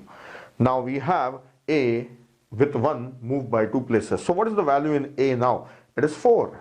Value in A is 4. So remember, I have shown you these, right? So this is 4, this is 16. It is 16 here and it is 4 here. Now, how to know whether this bit is on or not in this one? Perform ANDing. If you perform ANDing, then 0, 0 is 0, this is also 0, this is also 0, this is also 0, this is also 0. All are zeros only. So if you got 0 means bit is off. If you got non-zero value means bit is on. So by performing AND between A and H, I can know whether that bit is on or not. So knowing a particular bit inside a memory, whether it's on and off, is called as masking. Now let us do it for this bit. See, already this bit is on. Let us check for this one. So first of all, set A as 1. Okay, A as 1. So this is at which place? 4th place. So move this by 4 places. So it will move 1 by 4 places. Left shift. 1, 2, 3, 4. So it will move here. 1 will move here. Actually all zeros also will move here, right? It's not crossing over this one. See, it is just like this. When we are shifting means this 0 comes here, this 0 comes here, this 0 comes here, this 0 comes here, and so on. And 1 will also move. Like that it will happen 4 times. Alright. So this 0 is here now. And these are all new zeros that came there. So it is left shifted and it is here. Now if I perform A and H, I'll get true. Yes, this is true. So it means that bit is on. That's perfect. Now next thing, I'll show what does it mean by merging. Right. See, already this bit is on in this one, right? And I want to set this bit as on. Inside H, I want to set this bit as on. So for setting that bit as on, I will take help of A as 1. Yes, left shift A by 2 places. So A will move here, A will come here, this will become, that 1 will come here, and that remains 0. Then perform OR and store the result in H only. So 0 or 0, 0, 0 or 0, 0, 0 or 1 is 1, right? And this is 0, this 1 or 0 is 1, so this is 0. So the result of this one will be 0, 0, 0, 1, 0, 1, 0, 0, right? So this will be the result, and that is stored in H, so this becomes 1. So already some bits were on and we have set other bit as on. That is called as merging. Setting the bit on in memory is called as merging. Checking whether it is on and off is called as masking. So these two operations, we have seen bitwise operations, left shift, masking and merging. All these things we will use now for finding duplicates in a string, right? So finding duplicate, we will see it in the next video, that is continuation video. So otherwise it will be a very big video. So let us break it. So watch the next video for finding duplicates using bitwise operations. This is the continuation of previous video. If you have not seen previous video, go back to previous video. There I have explained how we can use bitwise operations to manipulate the bits of a byte in the memory. We have seen masking and merging.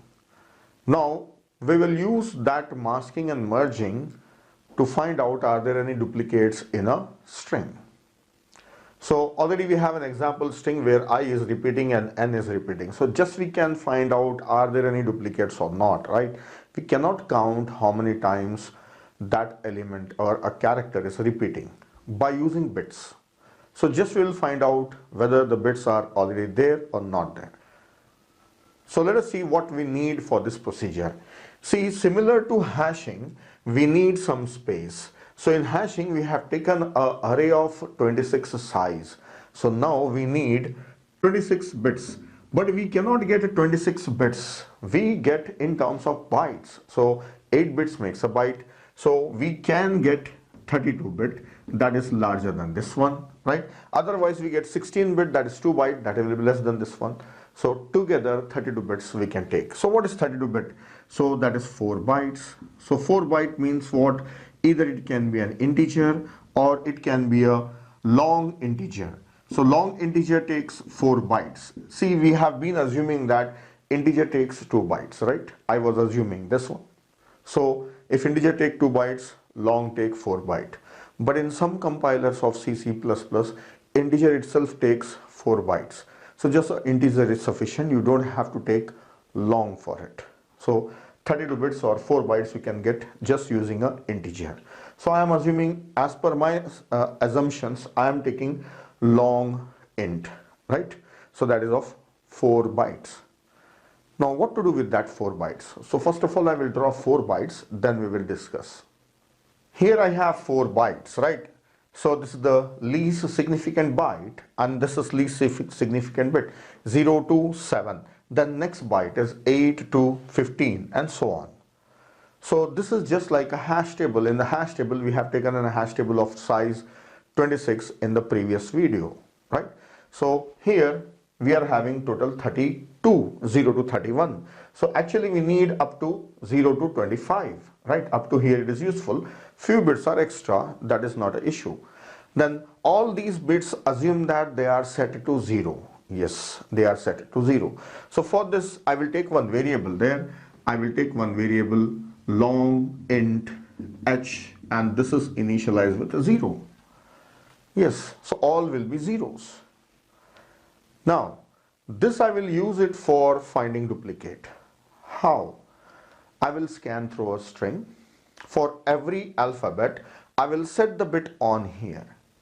But the ASCII code of this is 102, right? So actually from 102 we will subtract 97 and we get 5. So we'll set this fifth bit on, right? You remember in the hashing we have done the same thing. At the fifth index we were incrementing it, but now we will set this fifth bit on. And for this I, it is 105. So 105 minus 97 gives 8. So we'll set this 8th bit on, right? So next time when we come on this I, then again it is 8. So we will go and check 8th bit. It's already on, so I is duplicated. So before setting it on, we will check whether it's already on or not, right? How do you check whether that bit is already on or not? By performing masking, ANDing. Yes, we know that that is already on. If it is already on, then we say it's duplicate. Now A of I is F, letter is F. It is 102, right? So as it is 102, I will subtract 97. So A of I minus 97. So for every alphabet I will do it. So for this I will get 5, for this I will get 8. So now what to do with this 5? I have to check whether this fifth bit is on or off, whether this fifth bit is on or off, right? 0, 1, 2, 3, 4, 5. If you count it is 6th bit, but index is 5. So that bit is on or not. So how to know that? By performing masking I can know that. So I should have one more variable where this bit is set on and I should perform masking. So for that I will take one more variable that is set to 0, and here before this I will set x as 1, right? I will set that x as 1. Then that 1 I have to make this x shifted for 5 places so that it comes here. So this difference, whatever the difference is, I should shift this x. So x left shift for these many times and assign it to x. So I'll write x here, x assign 1. Now this is little tricky statement. Check this. X is 1, right? See, this is another one. I am not drawing boxes here, right? Already I have boxes for variable h. So similarly assume that these are the boxes for variable x. 0, 1, 2, 3, 4, 5, 6, 7, right? These are the boxes. So I am showing only for the one variable, right? Otherwise I have to draw all of them. This is variable x, right? Which is 0. Now first set it as 1. Then left shift this x by these many times. So how much it is? Right now f is 102, so 102 minus 97 is 5. So it will shift this value 1 by 5 places. 1, 2, 3, 4, 5. So 1 comes here and all these are zeros. All these are zeros, right? All are zeros. So I got 1 here. Now check inside H, is that bit is on or not. If it is already on means it's a duplicate letter, means already it's there. If it is off means set it on. So I will check here. How to check whether this is on or not? By masking. So X and H. If X and H, the result by ANDing is greater than 0, means we got some non-zero value, right? If that is off means we get 0. If that is on means we get non-zero value. If it is so, then print that so and so letter is duplicate. So printf percentile C is duplicate. Percentile C is duplicate. So who is duplicate here? That is A of I. For F it is not duplicate. For I and N you will get duplicate. So A of I, whatever I is. Right? It's already there. If it is not there, means if it is not 1, then set it as 1. We got that digit. We got that alphabet. So set it as 1. How to set it? By performing merging. So X or H. Store the result in H only. So this will be set as 1. So that's all. This is the close of loop. So wherever there is a duplicate, it will display that alphabet. If any duplicate alphabet is there, it will display it. We have used shifting for preparing a number so that we can perform masking and merging, right? So for this bit, for F, bit comes here, and for I, 8th bit will be on, right? This will be on. So we check for this one, is it present or not?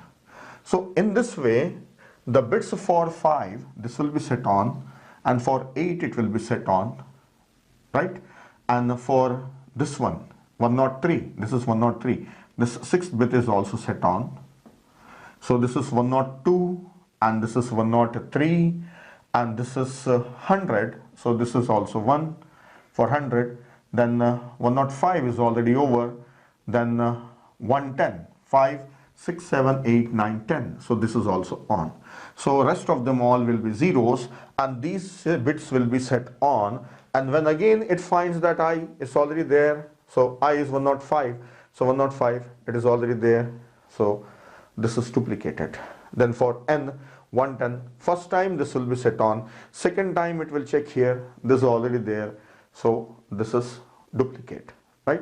So for checking this one, we need 1 here in X. So how we are getting that 1? Initially we are setting this as 1 by this and shifting it that many times, right? Shifting it that many times. How much times? See, 110 minus 97, so this is 13. So it should be moved by 13 times from here. So I will show here. 1, 2, 3, 4, 5, 6, 7, 8, 9, 10, 11, 12, 13. So it will come here. Then we'll perform masking to know whether it's already on. If not, we will set it by merging. So this is how we can use bitwise operation to know the duplicates inside a string, but we cannot count, just we can know whether there is a duplicate or not. And we can know what is that letter that is duplicated. So that's all. This is a simple program, so you can write down and check it, right? And if you face any difficulty, you can pose a question, right? If you want me to give you the program, I will give the program. That's all. Now the topic is checking whether two strings are anagram or not. So first of all, we'll see what does it mean by anagram.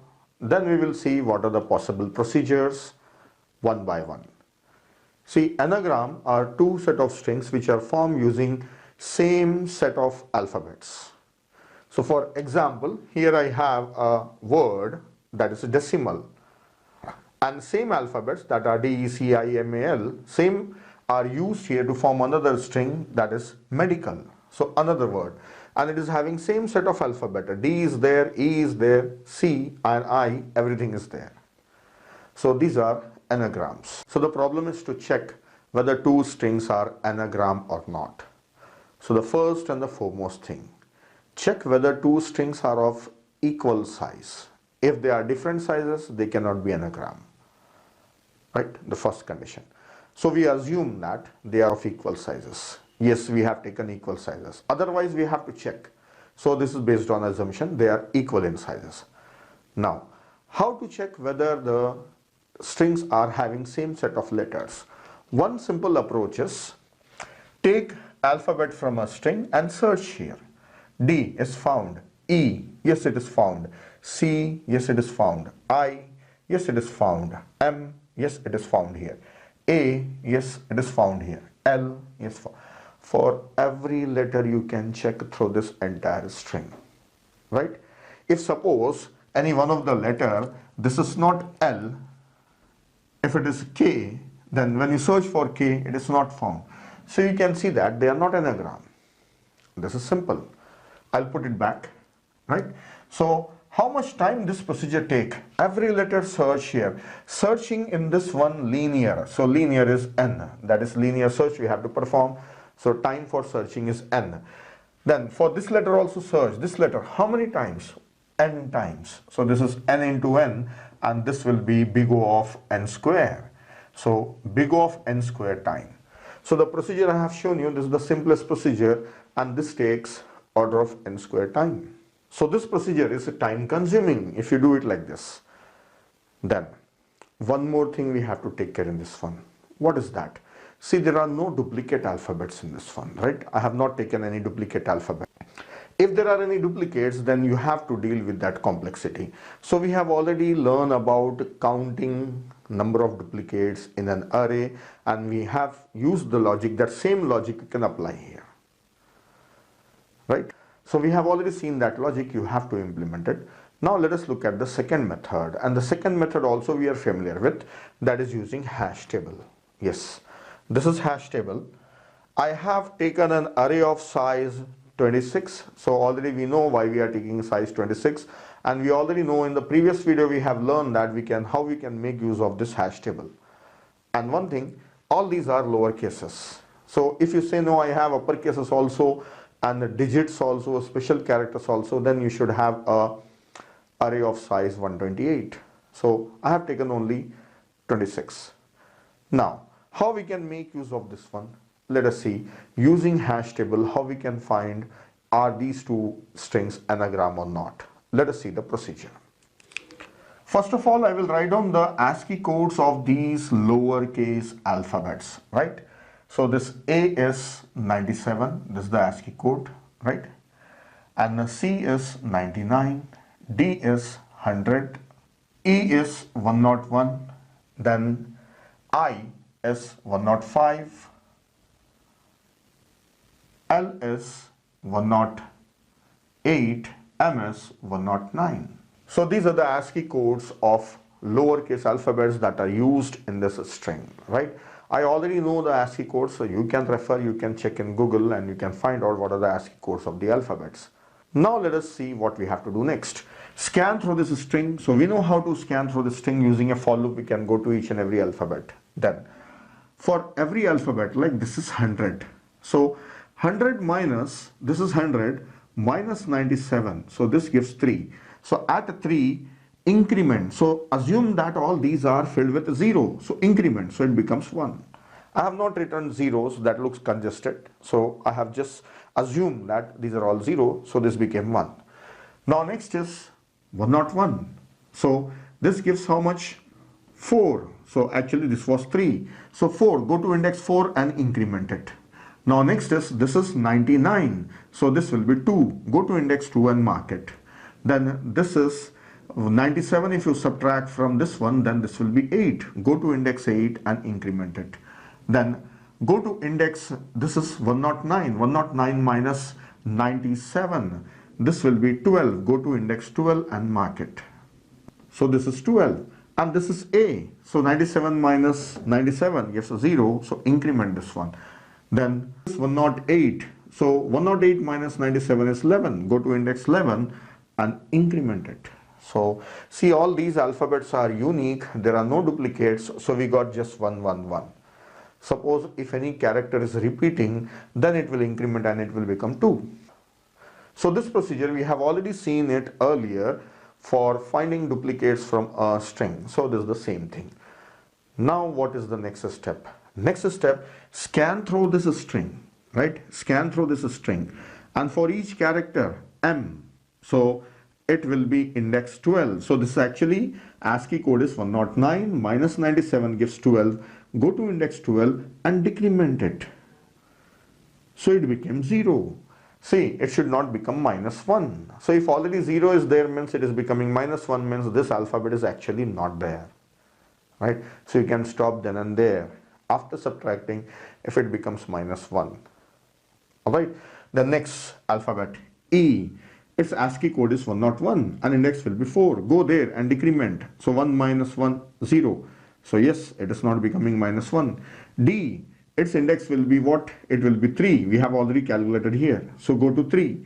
So index 3, decrement this. So this is not -1, it is 0, right? Then I, so we are here now. I's ASCII code is 105, minus 97 is 8. Go to index 8 and decrement it. Then C's ASCII code is 99 and its index is 2. Go to index 2 and decrement it. Then A, decrement it. L, decrement it. Finish. Now we never got a -1 value. It means all the characters are as it is available here. So these two strings are anagram. If we got a -1, we can stop then and there. So this is the procedure. By using one string you can maintain a count in a hash table, and second string you can go on decrementing it. If any number is reducing below 0, that is becoming -1, means it is not found, you can stop. And otherwise you can scan through this entire array once more and see that, confirm that all are zeros, right? If anything is not 0, you can stop and say these are not anagram. So let us do some analysis. How much time it is taking? We are scanning through a first string, so how much time it is? It is linear, so it is n, and this is also linear, so it is n. And then this table we are accessing every time. So how much time? We are not accessing entire table, we are accessing a particular location, right? So accessing this table takes no time because we are not scanning through this entire table, right? So we don't have to include its time. If at all, if you include also, then this will be n plus n plus n. This is 3n and it is order of n. Basically we are not accessing this, so it is only 2n. So 2n is also big O of n or order of n. So the time is order of n, right? So let us write down the program code for this one. See, we need a hash table. So for that I will take an array of h size 26 and initialize with a 0. I already have A and B as two strings, that is decimal and medical. Now I should scan through this first string. So using for loop, scan through a first string. For I assign 0 as long as A of I is not equal to null character and I++. And every time what I have to do, whatever the letter is, its ASCII code -97, at that index you increment it. So whatever the element is, character is, -97, use this as an index of hash table and there increment it by 1. This is first string. Then this is over. Now second string, again I have to scan through a second string. For I assign 0, that is B of I is not equal to /0 I++. Then what I have to do every time? Whatever the alphabet is, I should decrement at the same place. So the same thing, h of A of I minus 97, at that place minus assign 1. So 1 will be decremented. But after decrementing, check if it has become -1. If h of A of I minus 97 is less than 0, if it is less than 0, just print not anagram, not anagram. Alright, then also break, come out of this loop. Got it? continuation, there is no space here. So if this is less than 0, then say not an anagram and come out of the loop. And if we come out of the loop, we may be coming out somewhere around any of these character, we will not be reaching /0. So outside this loop, check if we have reached /0, b of I is equal to null character, then it means everything was perfectly checked. So printf its anagram, printf this one. So this is the procedure. This is a simple code, very simple code, 2 for loops and some conditions. So you can try it by yourself. You can write on the program by yourself. So this is a student exercise, do it by yourself. Right? So that's all with this topic. But one more thing I will show you in this one. What if there are any duplicate alphabets? See, the alphabets are not repeating. D is not repeating, E is not repeating. If there are duplicates, then what? So I'll remove few things and show you this one quickly. Yeah, here I have duplicate letters in a string. Like this is verbose, E, E, and observe E, E is repeating. So how to handle this one? So we don't have to take a special care for this one. The same method will manage this. How? Let us see. This is, when we come on this alphabet E, its ASCII code is 101. So 101 minus 97 is 4. So at index 4 it will become 1, increment, right? The next time when we get another E, so again at the same index it will become 2 as we are incrementing it. Right? So I am just taking duplicates. Now while we are checking this is string, it's an anagram of that one or not. So for O, B, S, everything we check. Then when we come on E, we go to the same index and decrement it and it will become 1. Then we come to this E, again we'll go to the same index and it will become 0. So it will not be -1. So even using hashing, using hash table, we are able to get the duplicates also. Now the last point. You can check whether two strings are anagram or not. If they are not having duplicates, you can use bit set also. The set of bits already we have seen in the previous videos. So you can refer the video. We can use those set of bits also. That is, using bits also we can find out if there are no duplicate letters in a string. Otherwise, at a bit we cannot store 2 or more than 1 we cannot store. So that's the reason hash table is useful for duplicate letters also, but bits are sufficient if there are no duplicates. So that's all in this video. You have to write down these programs and practice them. The topic is permutations of a given string. So first of all, we'll understand what does it mean by permutation. Then we will see the method how to find permutations. There are more than one method. So in this video, I'll show you one method. Then in the coming video, you can find the second method for finding permutations. So first of all, let us understand what does it mean by permutations. See, there is a string here, alphabets A, B, C are there. Then we want all permutations, means all arrangements of A, B, C.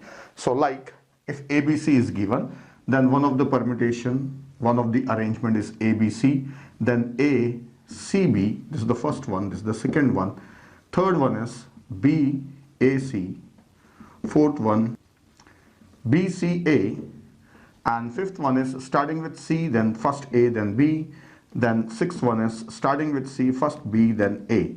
So there are total 6 possible arrangement of those alphabets of a string. So how many, if there are 3 characters in a string, then how many permutations are possible? 3 factorial are possible. It means for n, how many possible? N factorial are possible. So we want all those arrangements. Now how to get those arrangement? So for that we will devise some procedure, or we will devise some logic for generating all those permutations. So first let us do some board work to get the idea how we can get those permutations. So here I'll do the board work. See, let us say this is the starting point, and next the first alphabet, I'll say first alphabet A, the next alphabet B, the next alphabet C. So here I got the result A, B, C, if you come along this one, right? So this is, I am forming a tree, right?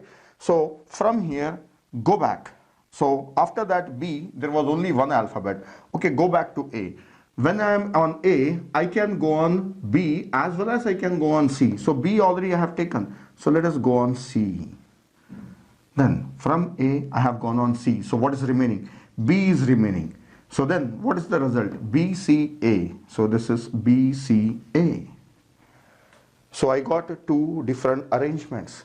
So I can show these arrangements in the form of a tree.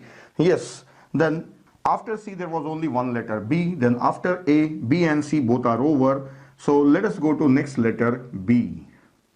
If I start with B, next letter should be either A or C. So first I will take A, then I will take C. So this is another permutation, that is BAC. So that is BAC.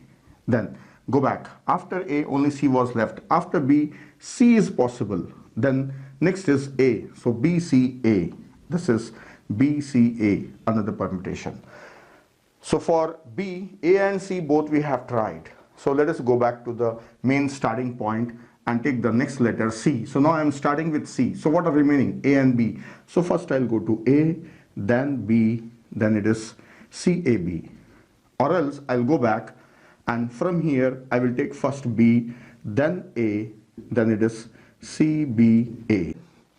That's all. 1, 2, 3, 4, 5, 6. These are 6 permutations. Yeah, here I have to write A, C, B. Yes, this is A, C, B. So I have total 6 permutations that are what we wanted, right? 6 permutations. So this is like forming like a tree. So this tree is representing all various possible solutions. So this tree we can call it as state space tree. State space tree, where the leaves are showing us the results. Then one more thing we will observe about the tree. Start from here, go to A, go to B, go to C, go back. So again from there go on to C. So this going back and again taking another route, this we can call it as backtracking. So this is representing backtracking. So we have learned one more term. So 2 terms, this is state space tree and this is backtracking. The approach is backtracking. And one more thing we'll learn here. See, from this A, B, C, what all possible permutations, all are shown here. Everything is explored here. So this is called as brute force. Brute force. See, these are different terms. I'll explain you. Brute force means finding out all possible permutations. That is the meaning of brute force. How you do, it's up to you. Here we are using backtracking. So backtracking, if you observe in this tree, we have gone on to A, then B, then C, then we got a result, then we went back, then back. Then we took another route. We have went back and taken another possible route. That's what is backtracking. These are the 2 things we learn.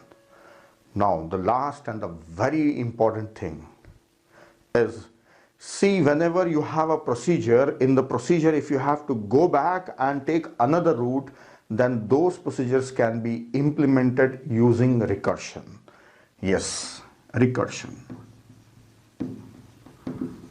See, we have to use recursion to achieve backtracking, and with the help of backtracking we are performing brute force. So this looks like all same thing, but these are different things. Recursion is a recursive procedure. It can do anything. It can do anything. There are various forms of recursive procedure. But a recursive procedure which is trying to explore everything is a backtracking procedure. Right? And if a procedure is backtracking and finding out everything, then that procedure is called as brute force. So this can be done using loops also if you want, but you have to use a stack for using loop. So this is mostly implemented using recursion. So backtracking is implemented using recursion, and backtracking is used for achieving brute force or taking up brute force approach. Right? So these are the terms that we have learned from this example. Right? So the example is to find all permutations. Now we will work on the example. We will study this state space tree, then we will try to devise a recursive function which will generate all these things. So let us work on recursive function. For writing a recursive function, let us observe this state space tree. See, it is starting from here. And where are the answers? We are getting the answers at the leaf nodes. Yes, this A, B, C, A, C, B, so on. We are getting the answers at the leaf. As it is recursive, let us say it is starting from here. So this is the first call. This is the first call. This is within the first call. Within the first call, we are taking first letter. Then it is calling itself. In second call, again it is calling. So in second call, we'll take a letter B. Then the next call will take a letter C. Then it will go back to the previous call. Go back to the previous call. Then in this call, again it will call itself. So it means being on A, it is calling on B also, C also. Both it is calling. So when we have taken C, then we will take the missing one. Remember this, missing one. So we should know which is missing, which is not yet taken. So after A, we are directly on C. So B is missing. We should know which is taken, which is missing. It will take B. And at the leaf, it will print A, C, B. These are the three letters there with us. Right? So if you observe in the first call, it is going on first letter also, second letter also, third letter also. It's going on all. Then if I drill down to the next level, in the next level, leaving the first one which is already selected, it is selecting both B and C. Yes. So it means it is traversing through a string in each call and picking those which are not yet selected. And at the leaf, it is preparing a single string and displaying a string. So we need a few data structures. Here already we have a string, but we need to prepare the result, this result. So let us take a result. So we'll take an array as a result. This should be of same size, right? 0, 1, 2, 3. So in this we will be storing these alphabets A, B, C. Then we should also know which one is included, which is not included. So for that we will maintain a flag array. So I will call it as A, right? And this is 0, 1, 2, 3. And initially all these values are 0, means nothing is selected. Now I will trace this tree and prepare few strings and give you the idea. Then based on that, it will be a very small function, so I will write on the function also here. Let us first observe how it is working. Now let us trace this one. So for this, we need to start with the k, that k as 0. That is, in this call, k is 0. Right? So k is 0. For that we will take A, B and C. So we should know which one is taken, which one is not taken, and we have to scan through this string. For that we will take I here. So in the first call, k is 0. And here I is 0 right now. Now in the first call we will check whether this A of I is a 0 or not. Yes, it is 0. So we'll make this as 1, right? And write A here and call itself again. Call itself again recursively. So when it is calling again, it will call for the next level. So k should be on next location. So at this level, k is at 1. Then what about I? Now at this level also, I should scan through the entire string. So again start I from 0 only. Start I from 0. I0, is that alphabet available? No, we have already taken. Then I++. Is this alphabet available? Yes, it is available. So mark this as 1. At this place, B is there in the string. So write B, right? So I is now at 1. Then call itself again for the next level. Whenever you got a letter, call next level, that is k plus 1. So it has to call for the next level, that is for this alphabet, right? So now k is 2. At this level, k is 2. Now here also, it should scan through the entire string and take those alphabets which are missing. So it should take an alphabet that is missing so far. So again, I starts from 0. Check, is it available? No. Next one, I++. Is it available? No. Is it available? Yes. So I is here, mark it as 1, and at this place 2, the letter is C, so take C, right? So right now I is at 2 there, I is at 2. It has got the character, so again it should call itself. So this time again k starts from next letter, that is k plus 1, so it will call itself on the next alphabet. Now again I should scan the string. But no, check here. K has reached index 3, and in the string main string it is /0, means K has reached at the end of a string. No doubt K is representing this string, but at the same place, if you see matching place, that is null character, means we should not go further, or we should not process anything here. We have reached the end and we got the result. So at this place K, put /0 and print this one. So in the next call, printing is done. In the next call, when K is equal to 3, printing is done and we will not scan through this string. So this is one step I have shown you. We have reached the result for the first time. Now if you have understood this, then you can understand all other. Though I have to continue, I'll show you few more, than how it is working. You can understand it clearly. Now till here you should be clear what all has happened. This was the first call. First time K was at 0. This is for the result array, right? Then we got A, then we got B, then we got C, then we got reached the end. So we have printed A, B, C. Right? Now, once you have printed A, B, C, don't go further. Go back. Go back to the previous call. So go back to the previous call means where was K, where was I? Let us know. K was at 2 and I was also at 2. So K was at 2, I was also at 2. Then what to do here? What we were doing? Scanning the string. Continue the scanning the string. Continue scanning. So before going to the next, make this as 0 and proceed. If you reach here, this is null. So finish scanning. Finish scanning in this level. Right? So finish scanning means again go back to the previous call. So in the previous call, where K was and where I was. K was at 1, I was at also 1. So what you were doing here, scanning through the string. So continue scanning. But before that, make this as 0 and proceed. So when you go back, make that as 0. Right? Make it as 0. Then continue scanning. Okay, continue scanning means next I++. Is it available? Yes, that is 0. That is 0. Yes, it has to be taken. So at this place, it comes to this one, right? See, K is 1 and I is 1. Here K is 1, but I is 2. Yes, K is 1 and I is 2, and this is available. So whenever a letter is available, mark it as 1, take that letter, call itself again for the next letter. Call itself again. So K is now 2. Then again start scanning the string. So in every call we are scanning through the whole string. I starts from here. Yes. Is it available? No, not available. Next I++. Is it available? Yes, that is not taken. So make it as 1 and write B wherever this K is pointing, because this is B. So write B here. Yes. We got that letter B. So where I is pointing right now? I is pointing at 1. Yes. Then call again itself again. So when if we have call again itself, K has reached null. So K has reached null means in this call print. Now this is printed. Now after printing, go back to the previous call. Where K was in the previous call? Previous call K was at 2. Then where I was at 1. Then what to do? Continue scanning. So but before that, make this as 0 and continue. Is it available? No, it's not available. Next, is it available? Oh, you have reached null. So we have finished with this level.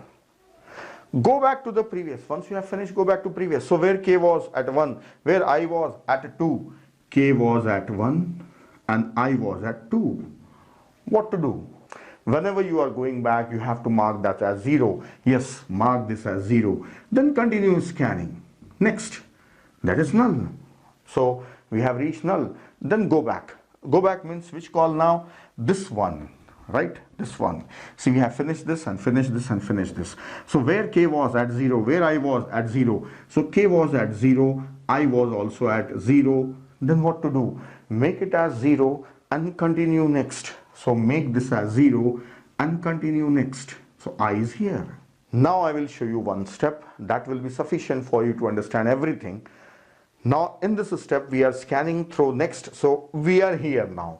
So where is K? K is at 0. Where I is now? I is at 1. And is it available? Yes, that's why I am writing it. So make it as 1 and copy this at K. So this becomes B. then call itself again. So k becomes 1. K becomes 1. I starts from again. So is it available? Yes. Make it as 1. Copy a here. Make it as 1. So I is at 0 right now.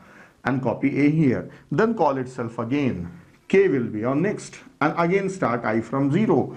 Is it available? No. Is it available? No. Is it available? Yes. I is here. So make it as 1. Copy that letter C. So K is at 2 and I is at 2.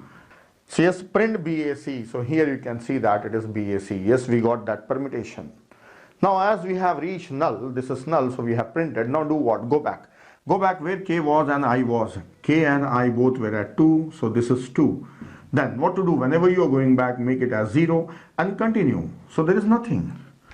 So again go back. K is at 1 and I is at 0. So K is at 1 and I is at 0. What to do? Make it as 0 and continue. So continue. This is already taken. This is not taken.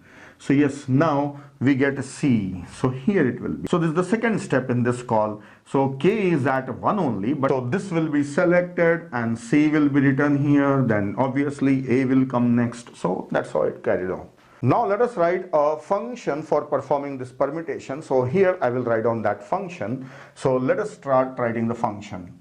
Void, I will write on the function name as PERM for permutation, and it should take array of characters, that is string it should take, and also it should take K, that is the call number, that is for result. You remember K is 0 here, K is 1, K is 2. So in every call it will be incrementing K and calling itself. Then inside this function we need these two arrays which must be permanently there. In every call they must be present. So I should declare them as static. So if you declare anything as static, then it will be available for all function calls. So I will take an array of size 10A and that is initialized with 0, and also I will take a static in character type array as a result, and this also I will call it as size 10. So these two I have taken. Now next, what I have to do? I have to scan through a string and print it. So for scanning through a string I need a variable I will take it, and here using a for loop I will scan through. For I assign 0 as long as s of I is not equal to null character I plus plus, scan through the string. Using a for loop we can scan through a string. Then while scanning, what we have to do? Every time check whether this alphabet is available or not. So where I have to check? If A of I, if it is 0, means alphabet is available. If it is available, then what I have to do? Copy an alphabet from S to rest, right? So from I have to copy wherever K is pointing. Like suppose if I am copying this alphabet, right? So C I have to copy here.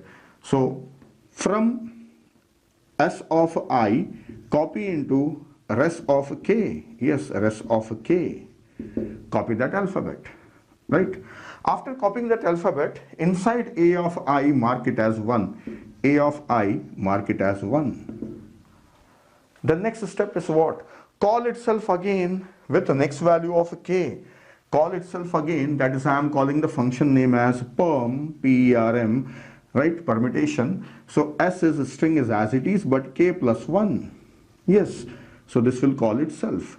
So this is for loop, and this is all happening inside if.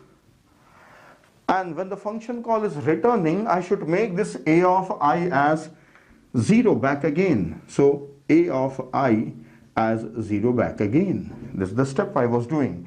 And this all happening if A of I is 0. That's all. And this is the end of the for loop. So these are the things that are inside if. And that's all happening in for loop. Then one last thing. When we have reached K at the last, that is, it is null. At this place it is null. So what to do? Print. So that I will write here. If S of K is equals to null character, then printf result. Printf percentile S, print the result, right? Then in result of K, mark /0 and also print the result. So printf result, I am just writing it as printf result. So this I have to do if Otherwise, if it is not a null, then this whole thing should be done. So all this procedure is in else part, right? When we have not reached null, if it has not reached null, then do all this thing. If it has reached null, then print it. So that I have written it in the beginning. So this is the procedure. And if you want to call this function from main function, so I'll just write on here, if inside a main function, if you have a character string s and it is having letters a, b, c in that, then call this function perm by sending s and starting value of k should be 0. It will print all the permutations. So that's all. See, this is the procedure. I have shown you the detailed working of this one. This you have to do it by yourself by using pen and paper. If you do it by yourself using pen and paper, then you can understand it clearly, right? See what I was discussing, just I was saying ki, ki. So this, once you put it on paper, you can understand clearly. Keep this on a screen, just paused and take a pen and paper and work out by yourself. Then you should be able to devise this one. See, I have devised the whole function by discussing each and everything, right? So you should be able to devise like this. Now this will help you to devise an algorithm for any problem, right? No doubt, initially it may take some extra time for you, much time for you, but slowly as you are in practice, then you can quickly answer these things. So this needs your practice, that is more important. So perform all these things what I have explained here, the complete problem you do it by yourself once. Writing a function, coding it and seeing the output is not important. Framing a logic and procedure is more important. So you concentrate on framing this procedure by yourself. That's all with this procedure. Let us look at the second method for generating permutations of a given string. Second method is not much different. It is same as the first method. Most of the things are same. Just a few differences are there.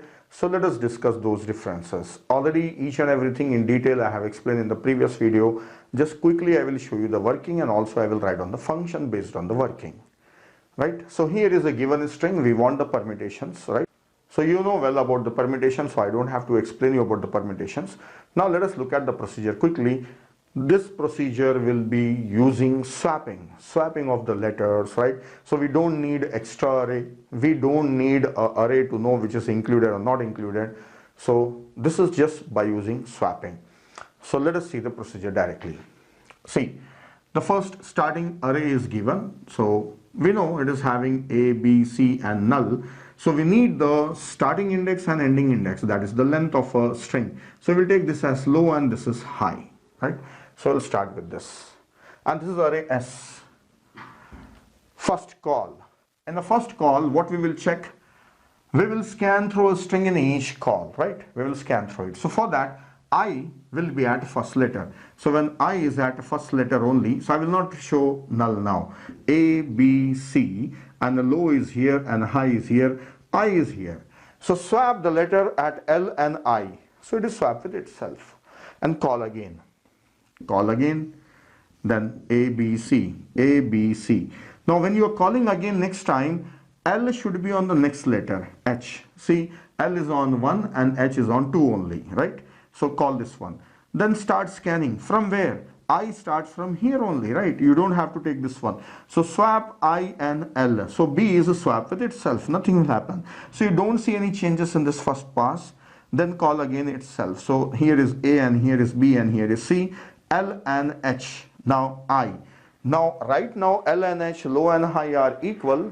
So don't swap anything. Print this result. So we will be printing here. Printing. Print this one, right? Now go back to previous call. So previous call, I was here, right? So next call, in the previous call, where A, B, C, low was here, high was here, I was on this place. So now I will move to next. I will move to next. So what we were doing? Swapping I and L. So L is here, I is here, right? So swap, like if I say 0, 1, 2, L is at 1 and I is at 2. Interchange. So this will become C and this will become B. Right? Then call again. Call again. Next call, again A, ACB. Right now it is ACB. It's not ABC. Same string, right? Same string. And where L will be? At the next place. At the next place. So L and H, both of them are here.